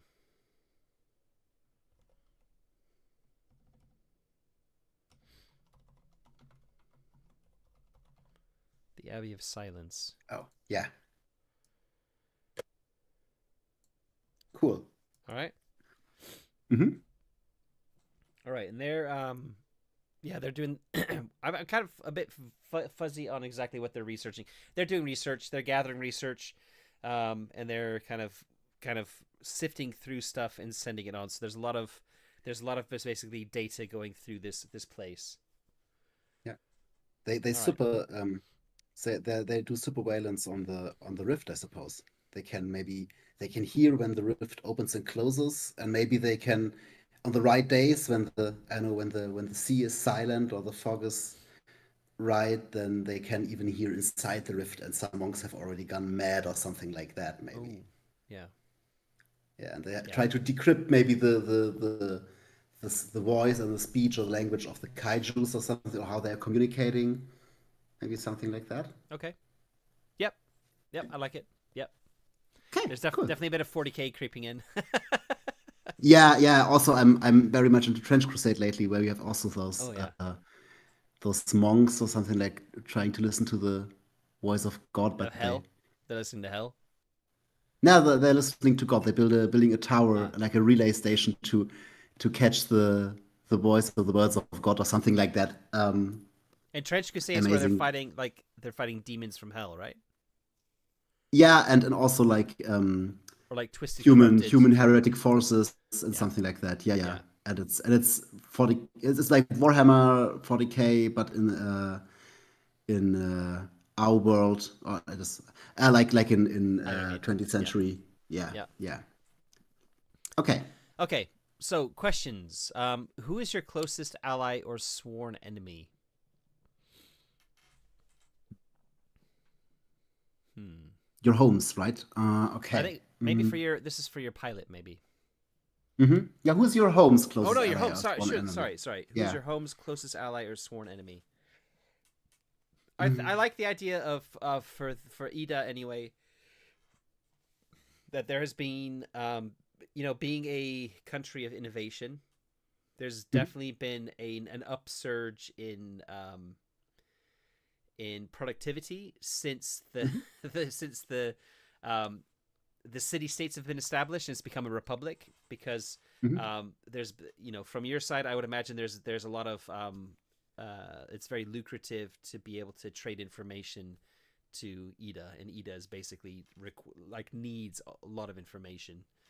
Um, so I would say that Dar is our closest ally, just because of the Okay. Yeah. rift and proximity to the Yeah. rift. hmm We have a lot of exchange since the last year, even more. Maybe if there were some strains before, especially with between the two monarchs, now all all quarrels have been set aside after the opening of the rift, I suppose. Yeah, of course. Yeah, close ally. Also I think. no. What about enemies? So I think I like the idea of enemies. Yeah, yeah. Maybe like there is a specific kaiju that escaped back into the rift or back beyond the blockade, and they are responsible for destroying New Medina, and basically the whole populace of Dar wants to see this specific monster dead, and also this is. Um, like the opportunity for Queen Pequod to regain her standing with the common folk, right? Like if you the queen sets out to slay the dragon, to Yeah, say, yeah, uh, yeah, it's she saved her or she avenged her people and her queendom. yep, Maybe something like that. yep. Okay. That sounds good. Um, hmm I think you might have reverted back to the other mic too. Did I? What is happening here? Maybe. Excuse me. Uh, no. Let No. me. check. I did turn your No. Oh, volume up. maybe I'd lean back and the mic is. Ah, it's just you're a lot louder. Ah, That's why. Okay. yeah. Okay. No, it's Okay. fine. Yeah. It's fine. That's it. Sorry. Nope. I'll just I can readjust your levels very quickly because I had you up Okay. to 150% because it was a lot quieter. Okay. All right. Okay. All right. Yeah. So, how did your home help create the blockade? Draw it. So we're gonna Mm. each of us are gonna figure that out and draw it on the map. Um, Mhm. I like the idea that you said with the Abbey of Silence that they're getting this information from the blockade. So, um, the way they're getting that this is again going back to the little image I had of satellite dishes. Maybe there Mhm. is some sort of like beacon tower type of relay stations that are sending information back specifically to the Abbey of Silence. So Mhm. there are like these listening posts, these I don't want to use the term sensor, but kind of like maybe they've got some sort of the spikes in the ground. Yeah. Yeah. Yeah. There's a bunch of we Maybe put they a bunch of extend. spikes into the sea all around the blockade. Yeah. Yeah. And maybe there is not a listening monk, but a whispering monk on top of each spike, whispering information that gets somehow transferred to the crater and is put up by the listening monks. Oh my Maybe god. to put a little Maybe bit more each more maybe Warhammer in it. maybe each oh god, this is getting crazy. Yeah, Maybe at the top of each spike there's also like a yeah. line. There's like a line that goes up to a balloon. Oh yeah, this is great. This is amazing. So you've I got just this have to line of think about the. spikes coming out of yeah, I know it's gonna be hard to draw. Nah, just it's draw cool. I would just draw like one, yeah. So you got a spike coming out of the water with a little line coming, a little tether coming out of the top of it, with a balloon above it, and the balloon has Yeah. some sort of like satellite dish, basically, um, yeah, and it's up to like maybe like a marionette, the guy who's on the silent tower. Not only is he passing the information on, he's also manipulating the controls for the balloon to make sure that it's facing, it's facing, is facing the correct direction so that the satellite dish kind of does things in the right place. So on a failure, maybe like a kaiju is like coming out during a storm and it's very hard to control where the balloons are Oh yeah. pointing. Oh yeah. Oh yeah, that's We have to cool. think about we can't make it too robust that it can't go wrong, right? Yeah, yeah, I sure. love it. Yeah, I love it. nothing, I love nothing, it. nothing, nothing withstands a kaiju. So, uh, okay, yeah. And I have to think about the poor rebel guy on Javin 4 that is on this basically on this little cylinder on the stick I and know. just sits Every there time I the see whole that movie, day, I'm and it's like, just oh, like, he's got the shittiest deal, that guy. Yeah, just watch the yeah, ships. Just sit up there for hours. yeah.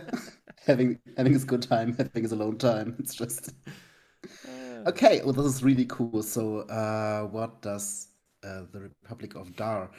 Um, I think there are also some physical blockades.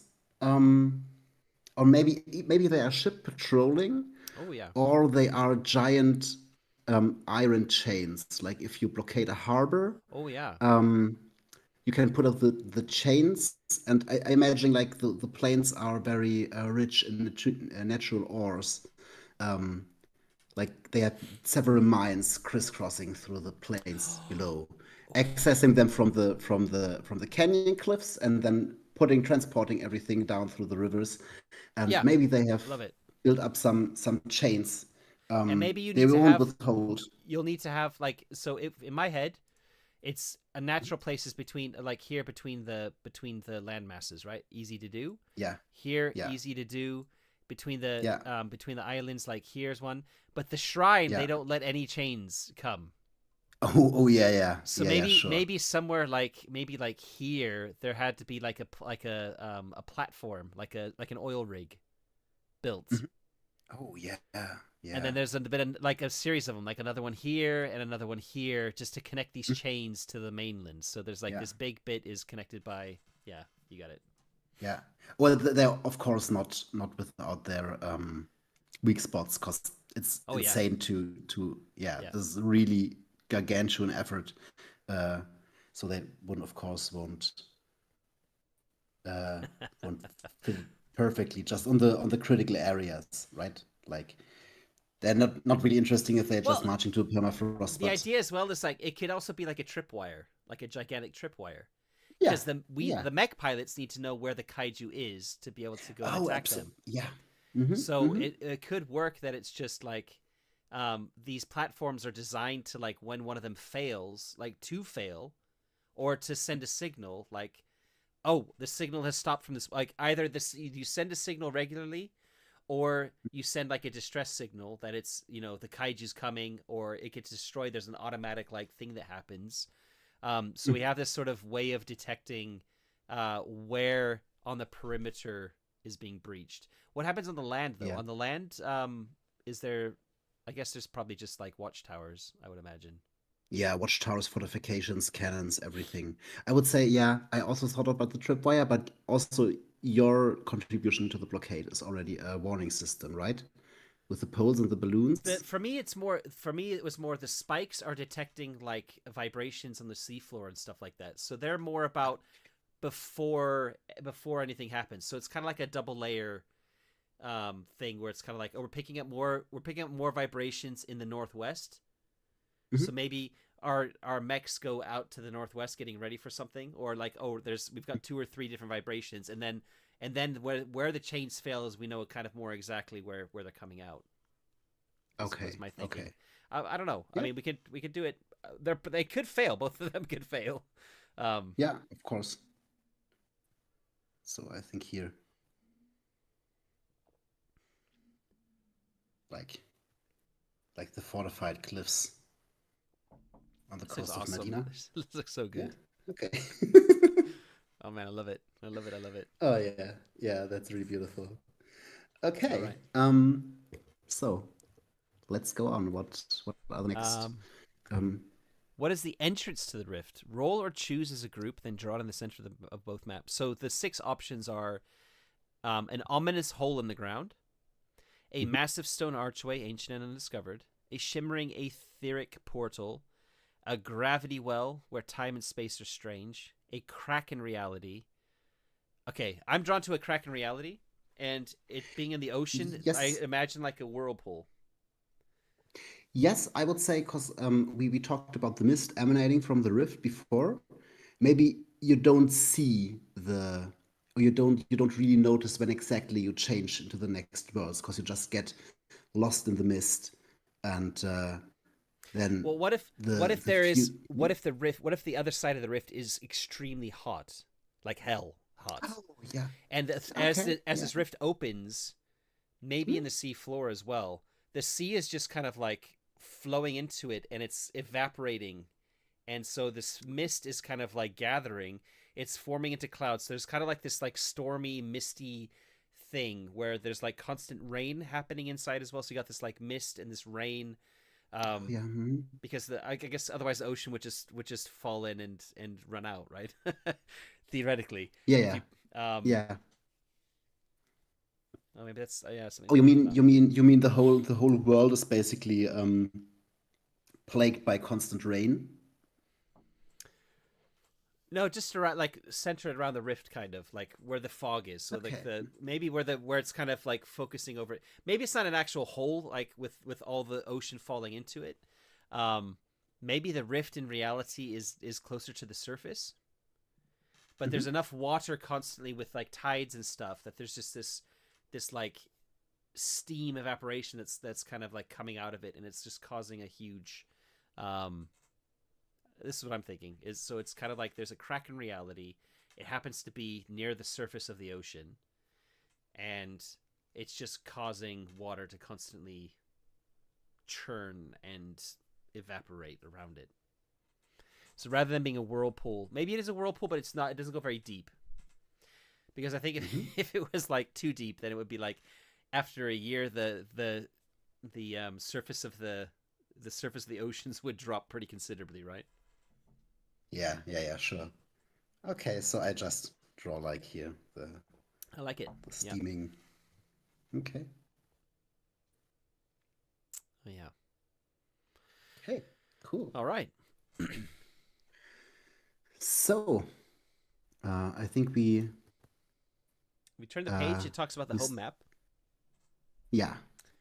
So we have the entrance to the rift from our world. We have front one. Front one is everything inside of the blockade. This is where we will first fight the kaiju. Keep them within the blockade and away from your home. The blockade is the defensive boundary between front one and the home front. The home front is everything outside, is the region that contains our home. Each player has their own home within the home front. And obviously we have 2 locations, Fort Akira and Kitamura Shrine inside. Mm-hmm. Mm-hmm. Okay, tell us to draw it. We've already drawn it. The rift map, we don't need to do the rift map because that's the third front. So we can just skip past all the fronts now. At the end of a front, each player must fight a kaiju, which we'll do later. So the start of each front. So we actually both of us need to create a kaiju. So let's do that offline. We're gonna write it on a piece of paper. Is this? Yeah, I think this is a good place maybe to set a cut. Oh yeah. Yeah, and we just need another time to continue this. Create the kaiju. We can create the kaiju offline, and then yeah, I love it. I love it. So what I'm gonna do is I am going to make. I'm gonna save a copy of this. Yeah. All right, and make a second copy of it. So just to be safe, home session 1 end. Okay, so Cool. yeah, everyone, thanks for watching. I guess the big question is, if you enjoyed watching this and you want to see more, you want to see how the fronts develop with dice rolling and stuff, then let us know in the comments or drop into our Discord server and let me know. And we can try and make an effort to do a follow-on with this, with just me and Jakob to kind of finish it off. I think it'd be nice to do do the whole thing together. Yeah. And I think maybe if we could squeeze it into a 3-hour session, we should be able to. I don't know. We did all the world building now. Maybe the fronts would kind of come quickly one after the other, potentially. So, yeah, it is what it is. It took a long time to do the world building. We both love doing this sort of thing. Again, the Quiet Year is all about drawing on maps and thinking about how the world develops. There's a lot of world building in that game. I've played a lot of Microscope as well, which is also a really fun world building game. So for me, this is that was a lot of fun. It did feel like we were playing a game. It felt like we were coming up with a world, but that's cool. It was really fun. Yeah. So yeah, amazing. And looking forward to see what kaiju you come up with, and likewise. Yeah. So just to reiterate, in 2 weeks' time, Jakob is actually going to be away, so we'll have hopefully both Carmen and Rasmus if they're both available. Otherwise, just one of them and me, and we will. I've got a huge collection of GM-less games that are meant to be run without too much prep, and the idea is that I'll pitch them to the players. They'll pick one that strikes their fancy, and that's what we'll play. So. I don't know what that'll be at the moment. We'll find out. And if you join the Discord server, I'll tease some options and things as we approach that next session in 2 weeks' time. Otherwise, thanks very much for watching, and catch you in the next video.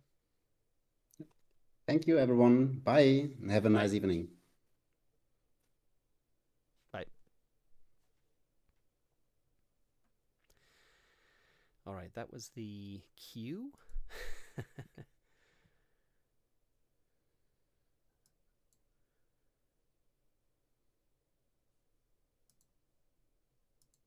And